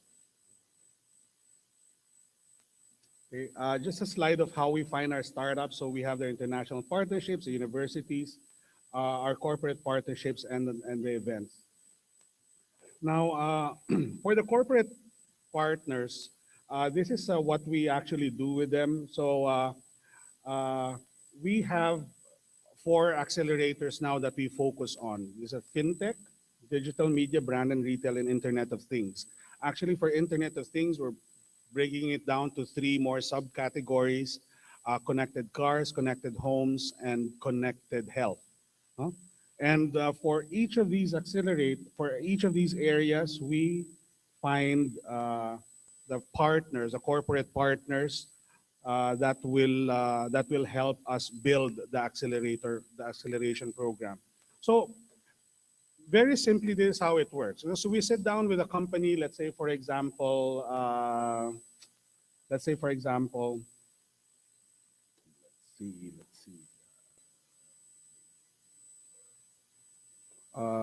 State Farm. Oh no, let me talk about Tesco. You know, Tesco is a large retail outlet. No? So one of their pain points is to one of their goals and objectives in the next 5 to 10 years is to enhance the experience of their clients inside the store. No, so what do they mean by that? You know, they want to make life easier for them when they are shopping. Okay, so they look for technologies that will drive that goal. No? So because I'll tell you a little story. You know, a couple of months ago, I had lunch with some of our partners at Plug and Play in corporate, and beside me on my left was the chief of innovation in National Panasonic, and I asked him, you know, why are you here? He said, you know, after the VHS, we never innovated on anything else anymore. That's shocking, you know. It's, you know, you're being too hard on yourself. He said, but it's true, you know. Gone are the days, he said, Gone are the days when innovation is going to come from large corporations. Okay? They said that they have to reach out to companies like Plug and Play and be in the forefront of innovation for them to see what is out there and to see what they can use for their own companies. So they give their guidance for startups. No? On the other side, my other side was the chief of innovation of Hilton Group, and I asked him the same question. Why are you here? He said, if you look at Hilton, it's more than 100-year-old company. We have assets, and it is shocking to us that there's this company that is less than 10 years old that is worth the same as us. And he's talking about Airbnb, who's also like a $30 billion company. Okay, so he said, if there's anyone here who's going to kill us, we better know about them, right? So this is the value, I think, of corporations working very closely with our startups, including startups out of the university. Very recently, a couple of weeks ago only, ExxonMobil, which is like a $500 billion company, one of the top 5 companies in the world, their plastics division had approached us and said, let's have a plastic innovation accelerator, okay, housed inside Plug and Play. Okay? What is their interest? They said, we want to know what consumers are wanting. We want to know what brands are wanting. We want to know what universities and other startups have to offer in terms of brand new innovation. Okay? And in November, we're going to have this big event. And I'm bringing actually some companies here from the Philippines who are the big plastic manufacturers. And the whole idea is to find out what are the pain points right now of industry, and let's see how Exxon and these plastic manufacturers can address those. So what we're doing is really just a big platform for people to interact. Okay. So for this particular accelerator, I will reach out to the University of the Philippines and see, with their plastics, materials science departments, and see and tell them this is what industry is looking for. Do you have solutions for it? Yes or no? Okay. And if you do, let's bring them into the accelerator and see how it can be enhanced. How can you create the product better? Okay? Because you don't want to be creating products inside a silo, okay, without any interaction with the real world. So basically, that's what we do at Plug and Play. And of course, this slide is not important. That's it. Thank you.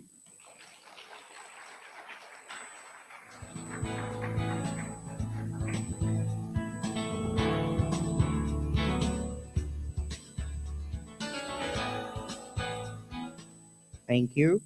Our next presenter is the founder of Future Now Ventures, a boutique VC firm focusing on startups and fast growth companies developing cloud, mobile, and enterprise technologies and services.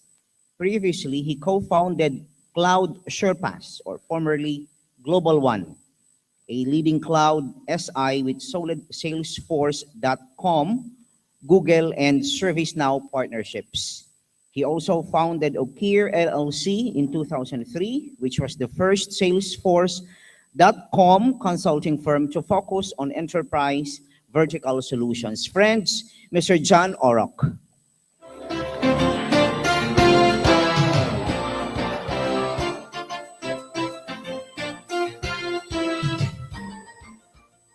Thank you. Good morning. Oh, yep. Good morning, everybody. So I'm going to make up the time. We're having a bit of a joke over there at the table, and Jojo said he was going to compress, but he didn't quite do that. He expanded. So I'll try and make up the time here a little bit. So as the slide says in the introduction, I'm founder of Future Now Ventures. We're a boutique VC firm, which probably means it's privately funded, and we do has its benefits because we get to control the deals and we get to control where we put the money. A little bit about myself and Future Now. I've been associated with the Philippines since 1998, quite some time ago, and primarily been working. I haven't lived in Australia since 1998. So I left, came here and then went to New York. And when I did go to New York, we took 100 Filipinos with us in the IT sector to do IT consulting and so forth. So I've been back and forwards since then, but permanently located back here now since 2009. We have 18 investments right now, probably. Maybe we'll talk closer to that. 18 investments now, 15 of those would be based out of the Philippines and 3 of those are external. And we have 3 operating firms. So that, which means that we have controlling interests in those startups as well. So we provide, not dissimilar to Christian, funding, mentoring services to firms. We also provide some incubation services in the local market as well.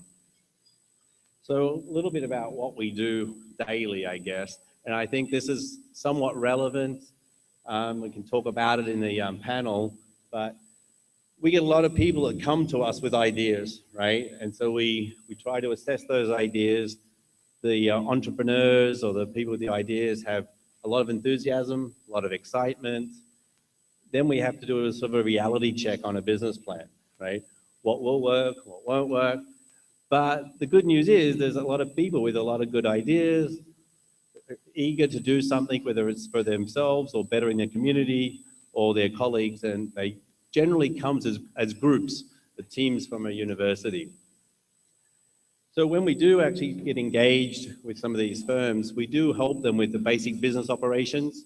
It's quite a challenge to run a business in the Philippines, so we do provide that support and help, whether it's for human resources, business registration, all of the basic stuff. We try to allow them to focus on the idea they actually had. So we spend a lot of money, I guess, in that area. And ourselves, we're a startup VC firm, so we actually have been doing some of our own investment and looking at what works and what doesn't work in this market. Then we manage a whole bunch of lack of experience. So you don't get it, it's hard to bridge that gap. But I think this is where the academic side of it can build up some programs that help people understand and gather from other people who do have experience before leaving university. So I think there's a lot more to be done in terms of how do the people with experience get to present to the university and the students prior to them departing and going out to the real world. So I think there's a big opportunity there. And ourselves, and you'll hear from, I think, Kickstart and IdeaSpace and other firms that are here are also willing to help educate and spend time on doing that. So we certainly are. So I'll lead on, I guess, from some of the other conversations, but I'll talk about one recent success that we had. So back in 2007, we started it. I invested in one Filipino that was actually living in the US at the time, and he was returning back here. So we started this cloud IT consulting firm, really focused around Salesforce.com. And Lido Paz just started out as the single person in that company. By 2015, that had grown to 1,000 people globally, 400 people here, and 700 people outside of here, all doing cloud-based IT services. All these are all technology consultant type folks, right? So it's in the BPO industry, but IT services. Not so much a call center, but truly developing business applications for the enterprise using technology like Salesforce.com, Google, and ServiceNow. Last week, fortunately enough, the company was sold to Accenture Consulting, all right? So the story here is, in a nutshell, is that what we have is Lido Paz was a returning Filipino that we invested in and ourselves. He now has additional funding. He's now looking to help and continue that work in the local market, right? So you take a company that's now been sold for many billions of pesos to a foreign company, but it actually started here. And when we did sell it, we sold it with 400 Filipinos working still in that company servicing a global market. We didn't do any revenue in the local market. It was all international business. So one thing I think is required more in this market is to celebrate some successes. Right? This is probably a relatively small success when you think about it in comparison to some larger organizations here, but it started with a Philippines capability that turned out servicing global firms, enterprise firms for that matter, and now it was acquired by a company such as Accenture, right? So I think some of these successes do need to be celebrated and shared to inspire other people to see what's possible. So this is where I think the education community can help. I'm, I guess, optimistic around some of what's already here. I think the Philippines actually has a good foundation, has some very good human capital, has a good economy. There's a lot of willingness. There's a lot of educated people, and there's a lot of supporters. Like there's a lot of supporters here today. USAID, for example. There's a lot of programs that people can leverage and get involved with if they really want to. So there really is a framework. So there really is a foundation. I think now, depending on the type of thing you want to do, that needs to be types of frameworks put around it. And for us personally, we have over the years very lightly been involved with universities, right? That's basically we go and do some talking, some education, we understand, and we have run some programs of learning technology where we would train or run some training courses on new technology for the students. Yeah, sometimes we get to partner with them, we can plan and we execute on certain initiatives. I think now it's like, if you can repeat that, you celebrate the success and repeat that across different programs, it doesn't have to be big or substantial. I think you got to start somewhere and make it constant. Somebody asked me earlier today, how long do you think it takes for innovation, some of this stuff to get moving? I said, well, in 10 years from now, I think it'll be getting some further traction. So it's not going to happen overnight. It has to be constant though. So I think if we can try to celebrate the successes, get people more inspired to do it, it's not easy, right? Some of these think they're going to be a millionaire overnight or something like that. Generally, it's pretty hard work. Some people get lucky, but generally it's a lot of hard work, right? So I think together as one team, if people were focused on building out the Philippines, it can be successful. So me personally, I'm from Australia, originally from Australia. I'm very much focused in spending time and investing in the Philippines, right? Continuing to do that. I spent 9 years in New York. I'm not going back. I like it, but I'm not going back to work. So we and my team are going to continue to invest here in the local market. So today is just a snapshot of what we do. Feel free to reach out and we're happy to come and talk at your universities and so forth. But we are looking for ideas here, and we have co-invested with a Kickstart and some other local companies. We have co-invested with IdeaSpace and local companies here. There is a tremendous amount of talent in this country. I think it was Nifty or something, that bike thing, right? Those types of things where we'd like to help where we can and get involved where we can. I think we'll hear more in the panel, but if you make people like myself, there's a lot of people in this country that if they understood what it was and there was a framework, they would be willing to help, right? And a lot of people say the Philippines is a poor country, but there are a lot of billionaires here. And I think it's a matter of how do you tap into that? There is a tremendous amount of money here. I think people would be willing to spend it if they knew there was a framework and it could be shared successes with how that would work. And I think you're going to see more of that. But I do think in every 3 years we'll see some milestones being hit, but it's not going to happen overnight. But I think the good news is there's a lot of people here willing to help. There's a lot of people like myself, and there's a lot of organizations like you here from IdeaSpace, Kickstart, and Plug and Play, and companies like that. So that's it. Thank you. And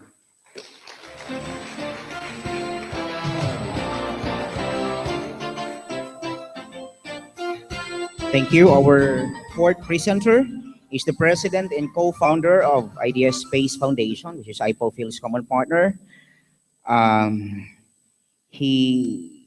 to his involvement in Idea Space, he worked for Silicon Valley giant Cisco. He has also been selected as one of the top 40 leaders under 40 by DevEx. Mr. Earl Martin Valencia.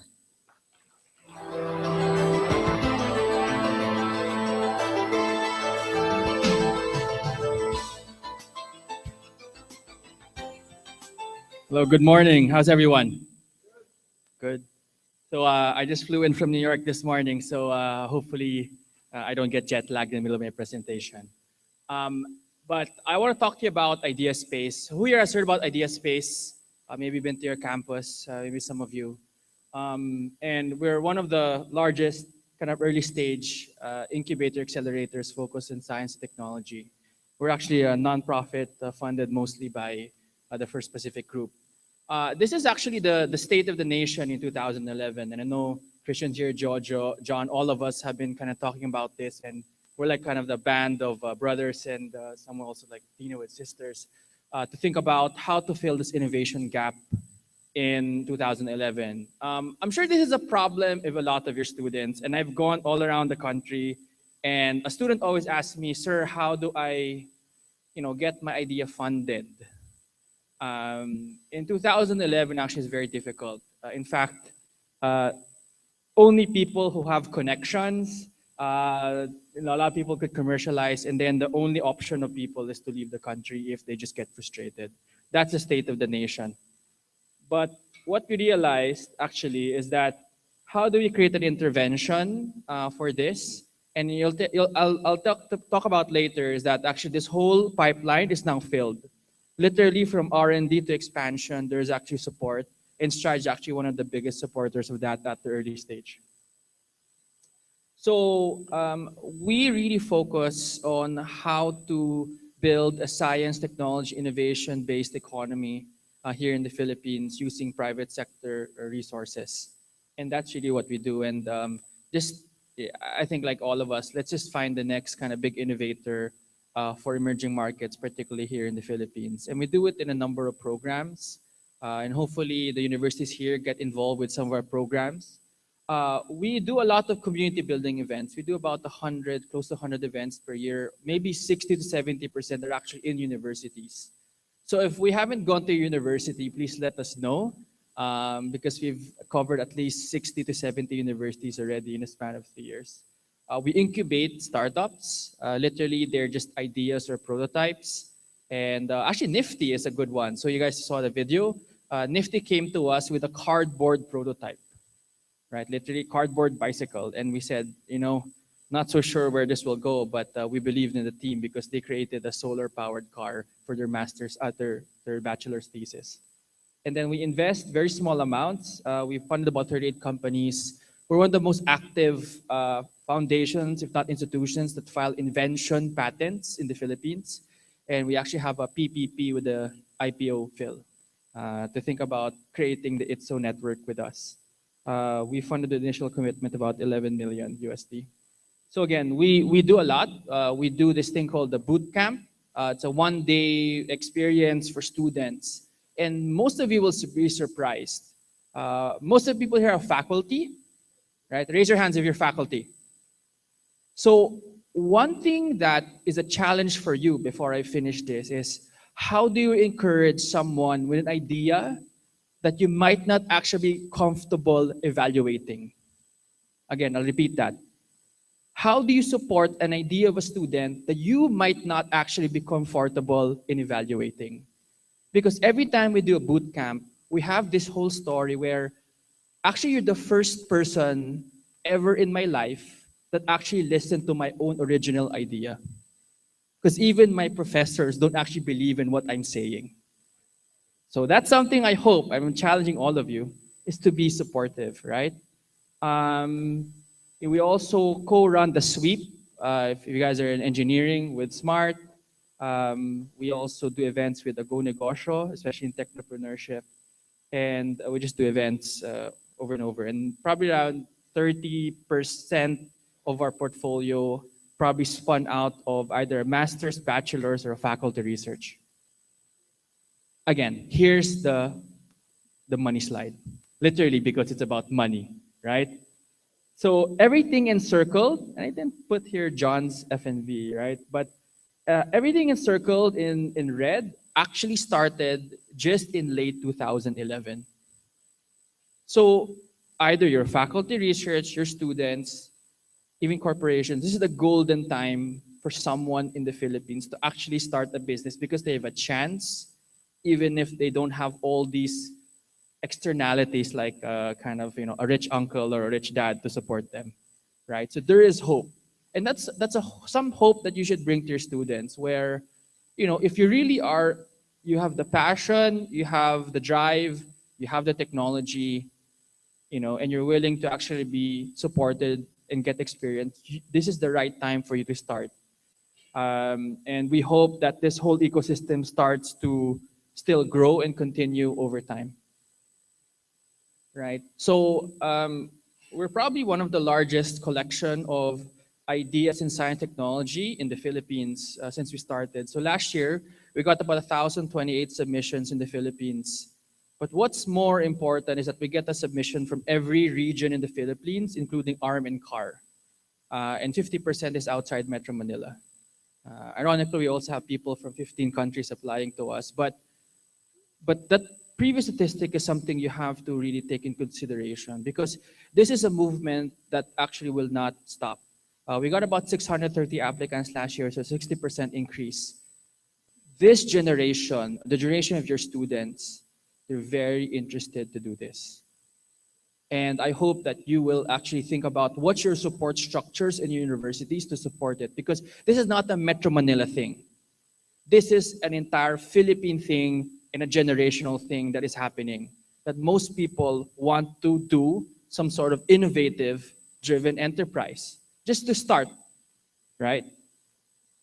Again, so it's in every region, and we got surprised by this as well, because some of these places we haven't gone to.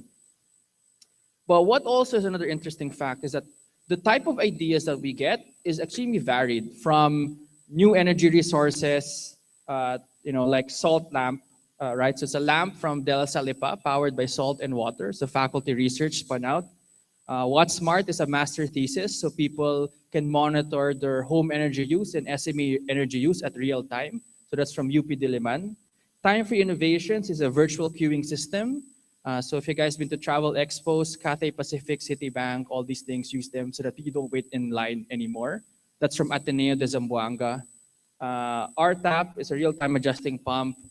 They're professionals from Maynila. Most of them are from like the UP, and then they spun out a water monitoring, actually a water pump, real-time adjusting pump for water utilities. And then we also invested in spin-outs like Nifty, right? So these are varied, but they address certain problems that are unique to the Philippines, from water, energy, healthcare, transportation, light. These are the types of technologies that actually also could get funded, or maybe should get spun out of your universities, right? These are practical things.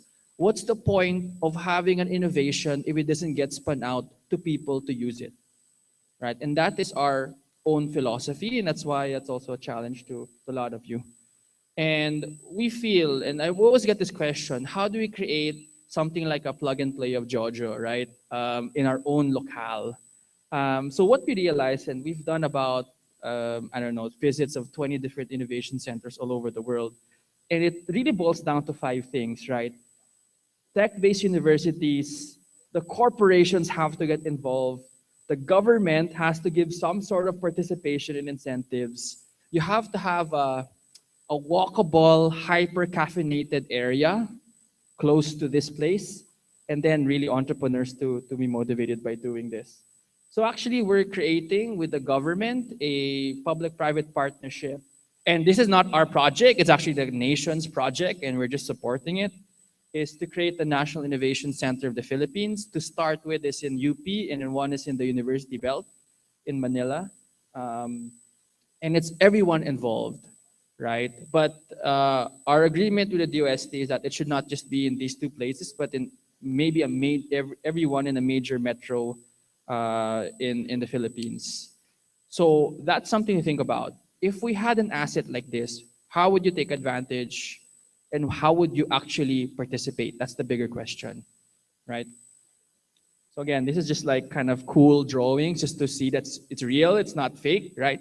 I have like 3D renderings and an architect to draw up some stuff, right? Events hall, right? So what is my challenge to industry? So I don't know, maybe people here are from industry. Then my last was a challenge for academe, right? How do you mentor and provide expertise to talk about your own battle scars? How do you put in your own money to invest and take a chance on the next person, the next generation, right? That's maybe not your son or daughter, right? How can you let your companies be the pilot of these technologies, right? And obviously, if you have this innovation center, how do you just participate? But the next slide is probably where a lot of you would probably be interested in, which is my challenge to you, everyone who raised your hand, right?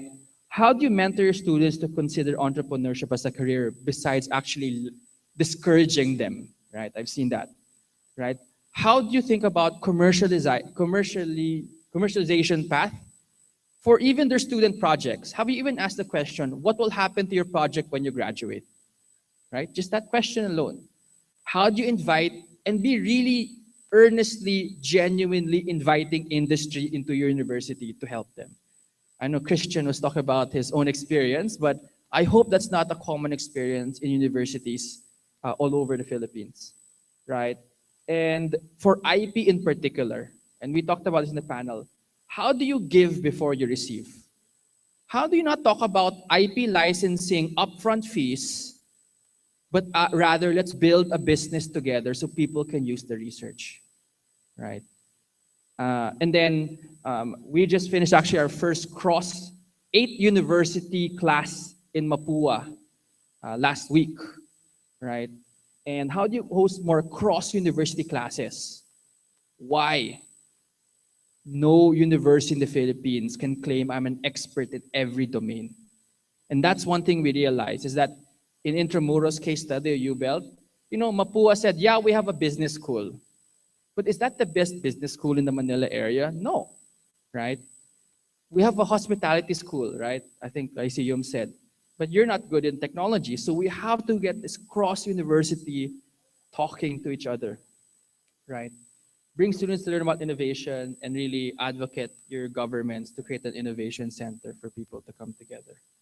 So that's it. I think we have a panel next, but you're gonna ask me questions during the panel. Thank you.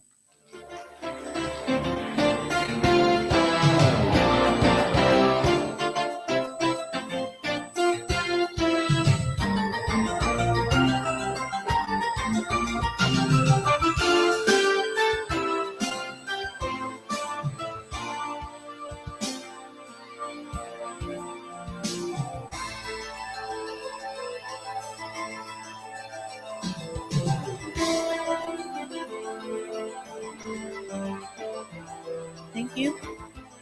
Thank you, everyone. I want to introduce myself. My name is Tina Amper. I'm the founder of TechTalks.ph. It's a nonprofit community organization. We organize events around the country to promote tech, startups, and innovation in the Philippines. We work with DOST in organizing Startup Weekend workshops, which is a nonprofit workshop that helps people build and learn how to build their own tech startup, whether it be an app, an SMS product, or an online system.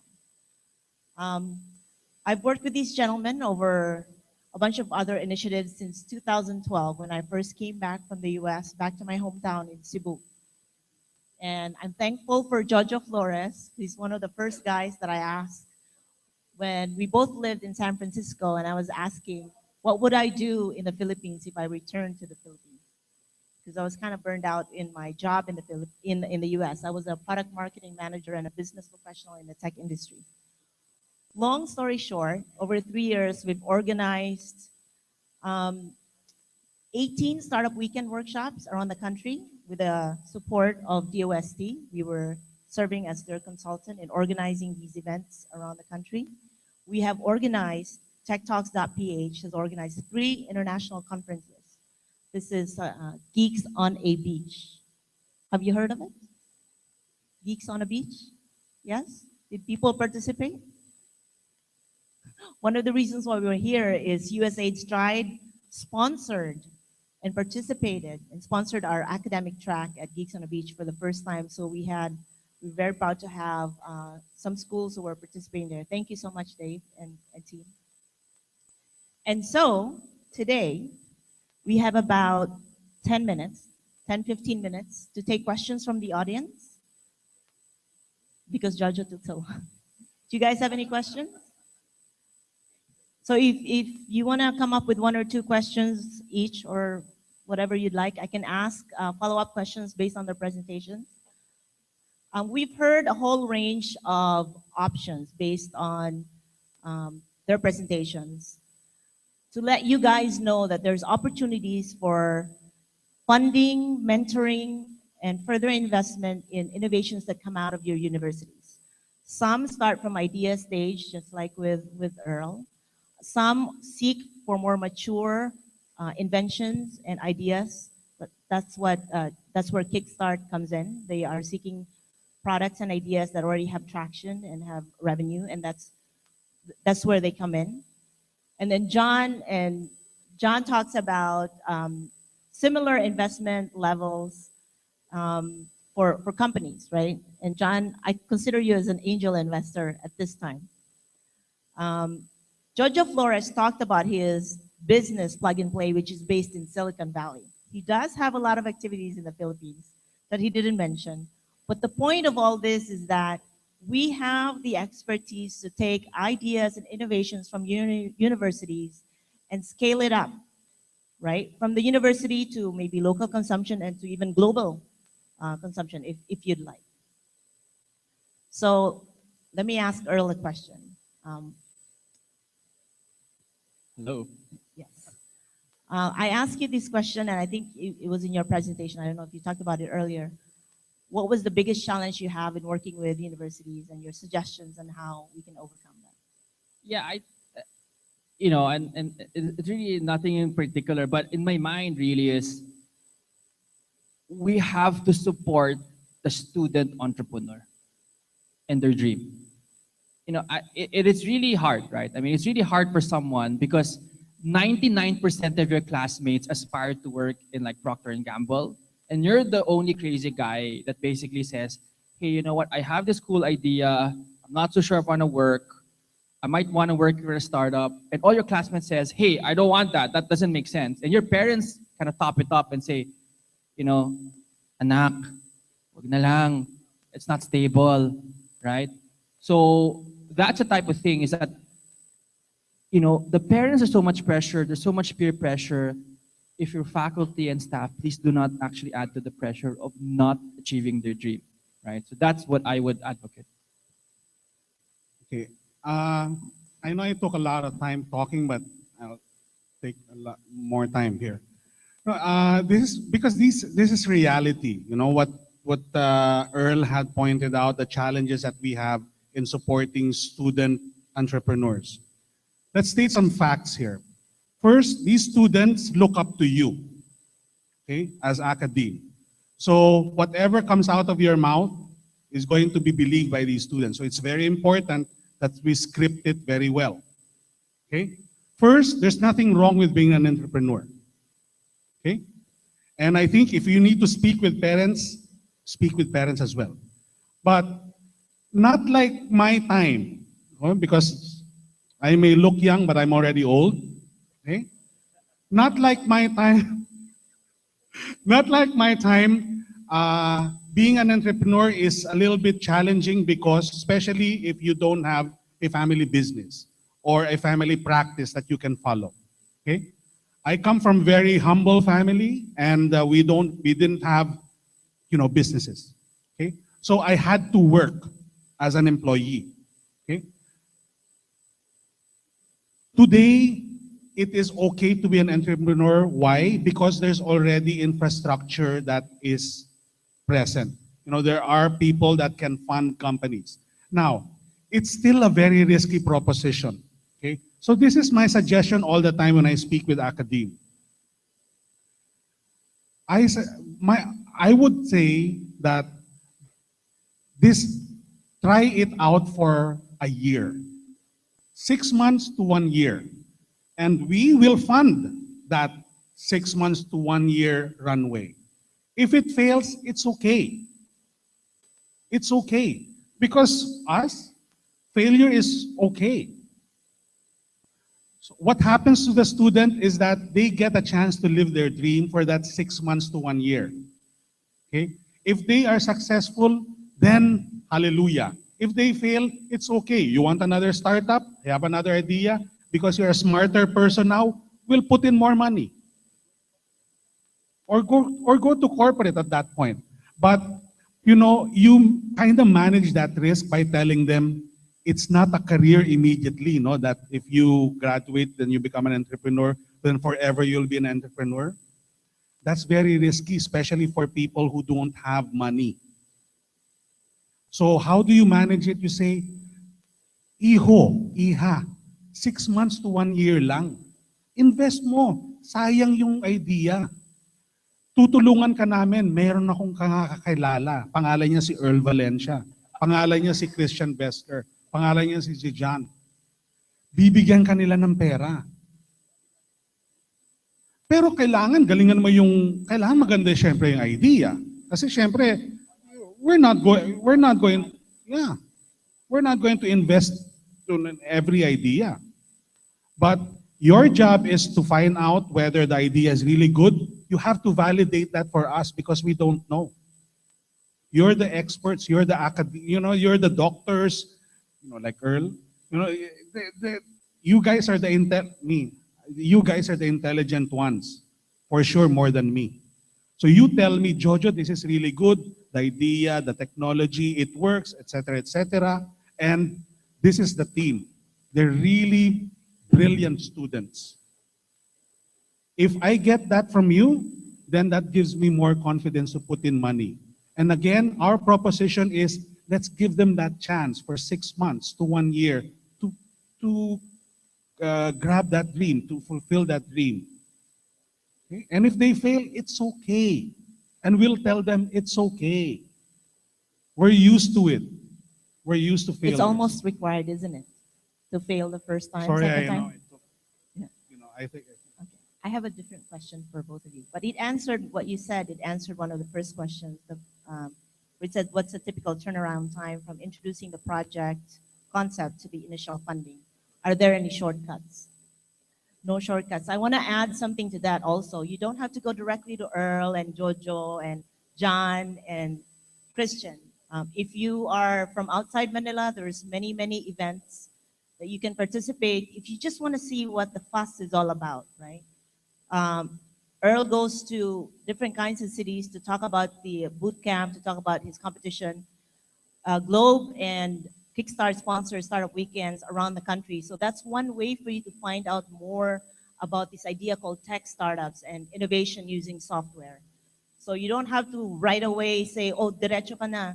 You can get yourself informed and get connected to your local community kung ano talaga ang best idea. Because you may have, knowledge in one specific area, but if the product that the student is offering is outside of your scope, then you can find other experts within your local community that you can consult before you talk to Jojo. Okay? Here's a question, and maybe John and Christian can answer. What's the ownership sharing of the innovator and investor in the project, prototype, or enterprise? Is there a standard industry formula? It does vary. We're more generous in the Philippines, by the way, than we are in a developed market. So, because we want to encourage success and have some early adopters of success, right? So, in my case, it's very different than maybe some of the others because it is my own funding and we can control that. So, it varies, but at the end of the day, you have to put a valuation on the business and where the potential of that business could be. And my view is I don't want to run the business, so the people have to have enough ownership and vested interest in the business, the founder or the entrepreneur, to continue that business. So it's pointless for me to value my money more than the value of the business idea. So if I'm going to need to invest 4 million pesos, I'm not going to take half the company if the company idea and valuation and potential is much more than that. I'd rather take a smaller stake in the company and have the founder have the incentive to run that business and for it to be successful and for the employees of that business to be successful as well. So at the end of the day, it does vary. Outside the country, in a more mature business that's running and operating, there's a market value that you can apply to a company. As a startup, though, it is subjective. As a later stage fund, you invest in the people and the product, right? And you're actually aware of that they will need to raise more money to go traction. So rhetorically, we never acquire more than 20% of a company. Lately, it's actually becoming way less as the quality of people and ideas and products are way more maturing. They can demand a higher valuation, right? And you want to actually see that happening. And further, you want to keep the founders equipped with enough equity that they have this drive to make it happen. So when they become big, there's actually a successful exit event for them as well. They get something out of it. It's not just investors who then throw a party. Jojo does all the time. And there's actually something in for the founders as well, because your first investor is just the beginning of a long journey where you go through. There will be further investors, and something as natural as like dilution will happen that your stake becomes down. So you want to actually equip the founders. You want to keep them hungry. Thank you. I think for some of us here, at least for me, it's very intimidating when you try to partner with someone and say, no, I don't want to share my idea because you might steal it and 100%. But I think these are people that are very much open to discussing what they've done in the past, what the usual thing is that they do, and you can certainly ask questions and have open discussions, honest discussions about, what happens next. If I may say, ideas dime a dozen. I mean, it's always people making it happen, right? I get this, and we all probably get this. People like, oh, I can't share this idea with you. Can you please sign an NDA? And then you get like a 15-page NDA, which you actually just trash. Just rule of thumb, investors don't sign NDAs because they get the same idea 5 times presented in a day. But our reputation and the reputation of our firms is at stake if we go out and talk about your idea, right? And in a region like Asia, reputation is more valuable than any piece of paper, right? So if you actually betray a founder and his idea and all that stuff and start doing it yourself, your reputation is just down the trim, and you actually don't have any future business, right? So I can only advise you to reach out to your students. At least don't ask them to set up an NDA. They just copy it off the internet or tell you, oh, I don't want to tell you my idea. I tell you somewhere in a secret corner, and then I only tell you the intro line. We hear it all the time. Ideas dime a dozen. It's really people are like investors invest in people. They want to see these people successful making it happen. Because then when we get our return out of it as well, it's most of the times it's always about the people. Yeah, I would just add to that. If somebody has an idea, they probably should come to a group of people that are already organized. We're not going to steal the idea. It's when they share it with their friends. Most of the problems we see is when they share it with their friends and they set up a company with their family members. That's the mess that we've been unwinding a lot of. So I think people have an idea, treat it professionally, and go to one of these organizations, and they'll pretty much get the right advice. Okay. Related to that, Jojo and Earl, do you need a prototype when pitching? So how investors think is that, you want to de-risk yourself as much as possible, right? And in academia in particular, I've seen a lot of academic papers that actually doesn't, show me what happens, and we don't know what happens next, right? But they're asking a lot of funding. And, why we invest, at least why I invest, is not to fund your research. We want to invest because we want products out the market, right? So a good example, well, actually, Nifty is a good example, but the saltwater powered lamp, which John and I co-invested in, literally, it was an academic paper in La Salle that Isa, the professor, showed to me and say, we know there's a basic formula in physics to actually create current out of salt and water, right, using cathode anode. And our conversation went like this. That's an interesting concept. And it's like, what's your application? Because I came from mountain province, I think we should put light in every part of people in Philippines that don't have light. We can make a lamp out of this. I'm like, you're either crazy or you could change the world with this idea. So when it came to Idea Space, I gave her, I don't know, a couple $1,000 and say, show me a lamp powered by salt and water in 4 weeks. And let's discuss after. Lo and behold, their team did it. And that's how you measure. It's not just the prototype, but the execution quotient of the people is what we measure, right? So if you have really this cool idea in your own research lab, can I challenge them and say, show me a prototype from an academic paper in 4 to 6 weeks. I'll give you $1,000 or $2,000 or a couple $1,000, and let's talk after that. Then we'll have a more deeper conversation. Because we want to know also if it's just like, kind of theoretical stuff, or really that there's a potential product they can demonstrate and the team can execute on it. I echo what Earl is saying. What is important for us is it's not you don't need the prototype yet. What is important is to answer the question, is this the team that can execute on creating the prototype, right? How do they prove that? No, that's why the teachers, the academe come into play. If they are being endorsed by the teachers, and even if they are the advisors, right? Yeah, and then they say, these guys can do it. And because I will not know whether these guys can actually do it or not. Should the teachers get equity then? In many universities in the US, yes. In Stanford, for example, Rajiv Madhwani, when he put in money, but he was the advisor for Google.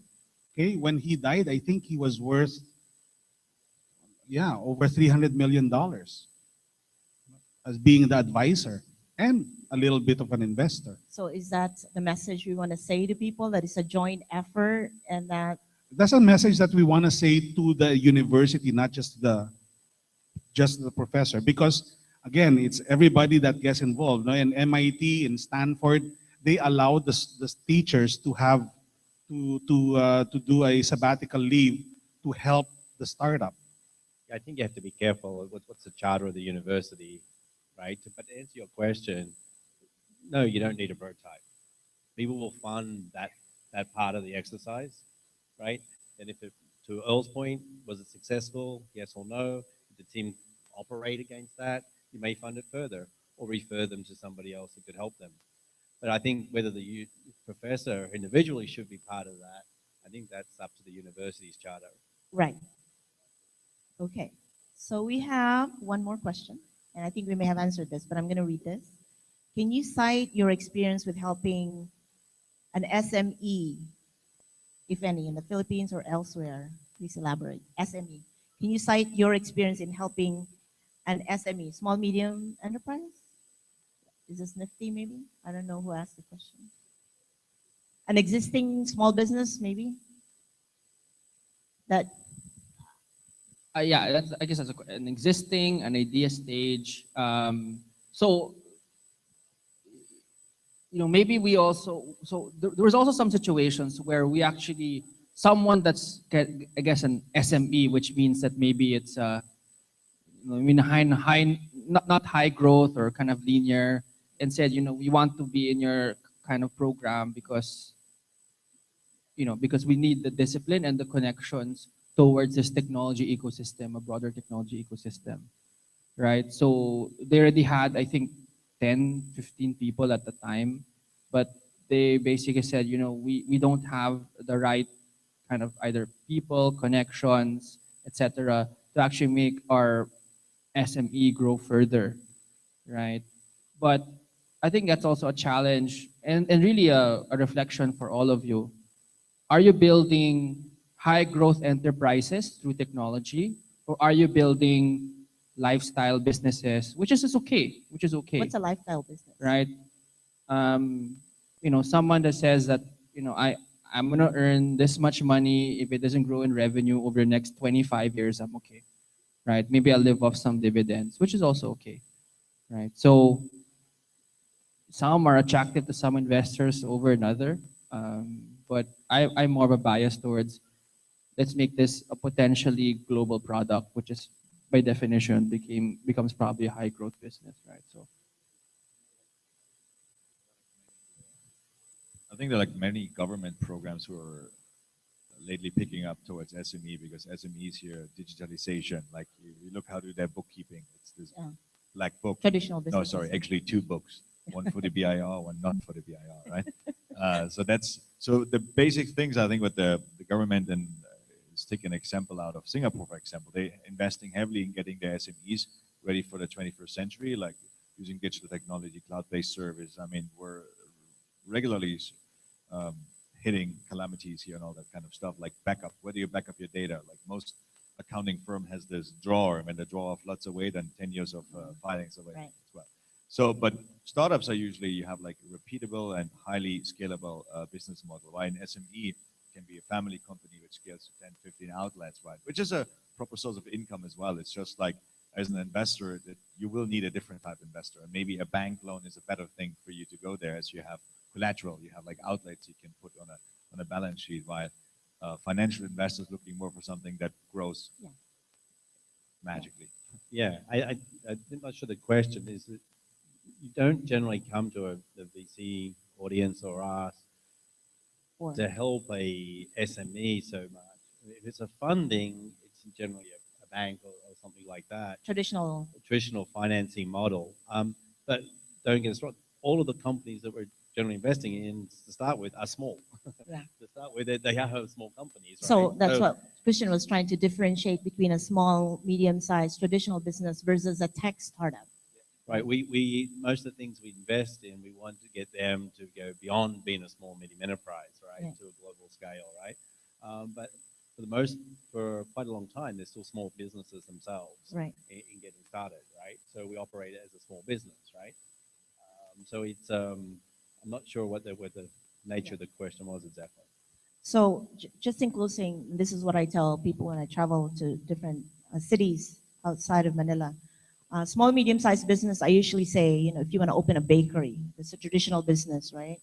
Of course, it will grow and make money and profit, but the profit scale is going to be a little bit at a time over many years. A tech startup is something like Instagram, where you build the product with minimum investment because it's software-based. You don't have to rent office space or hire a lot of people. You could be just a bunch of developers building the product for you. And once it gains traction, and then like Instagram was sold 1 billion to Facebook, right? So that's kind of the high growth businesses that these types of investors are interested in. Yeah, I think if you're talking about a small, medium business, just for example, if the question was derived around, I have a small business, but I want to make it a big business, like franchise it or something, yes, we'd be interested in helping understand that. So depending on where that question came from, if you do have a small business and you think it has the potential, right, to be a much bigger business, sure, we would be listening to that. In closing. Yeah, you have to understand that VCs are not your traditional banks. We know that 1 out of 20 of our investments will be successful, and the other ones are either they fail or they'll be so-so. So our risk level is a little higher than everybody else, and that's why we are looking for opportunities that are big and globally scalable. So if you don't have that potential, then probably VC money is not your correct channel for financing. In closing, because it's almost 12:30, I want to ask Jojo to talk about the Philippine Startup Roadmap, what it is and how it might impact the community here. Why do you put this? Okay. I want you to say the thing about. Very recently, a month ago, we launched the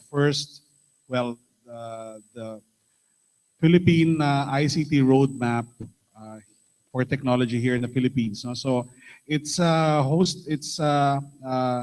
hosted by the DOST through the ICT office, and co-written by a lot of the people here that you see around the stage. And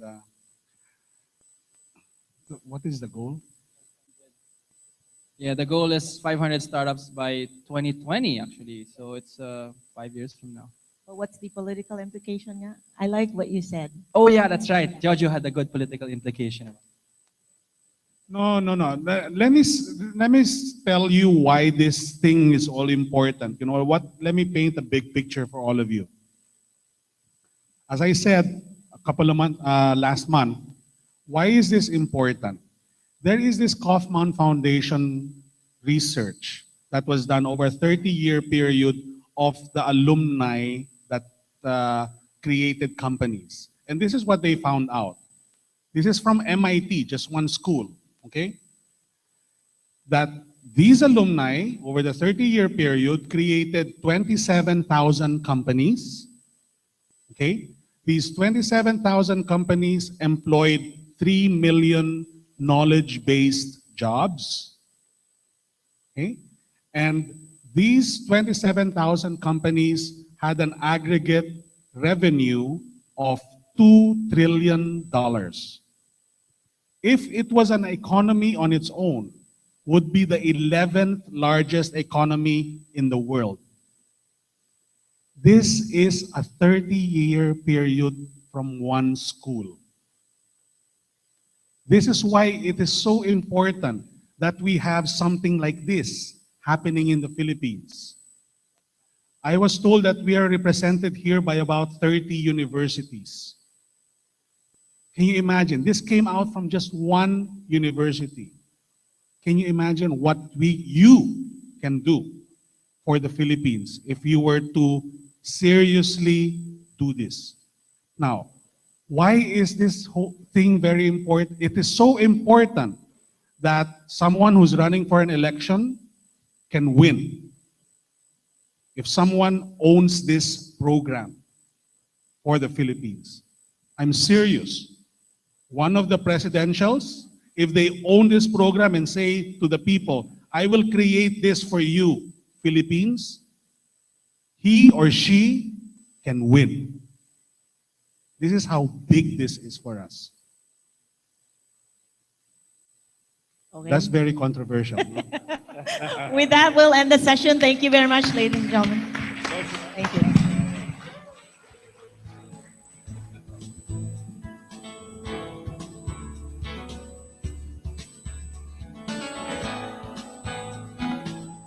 Okay, thank you. We'll go now on to the more exciting part of the day.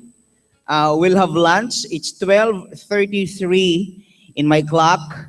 We will resume this afternoon at 1:20 p.m. That will include a restroom break. Let's enjoy the lunch.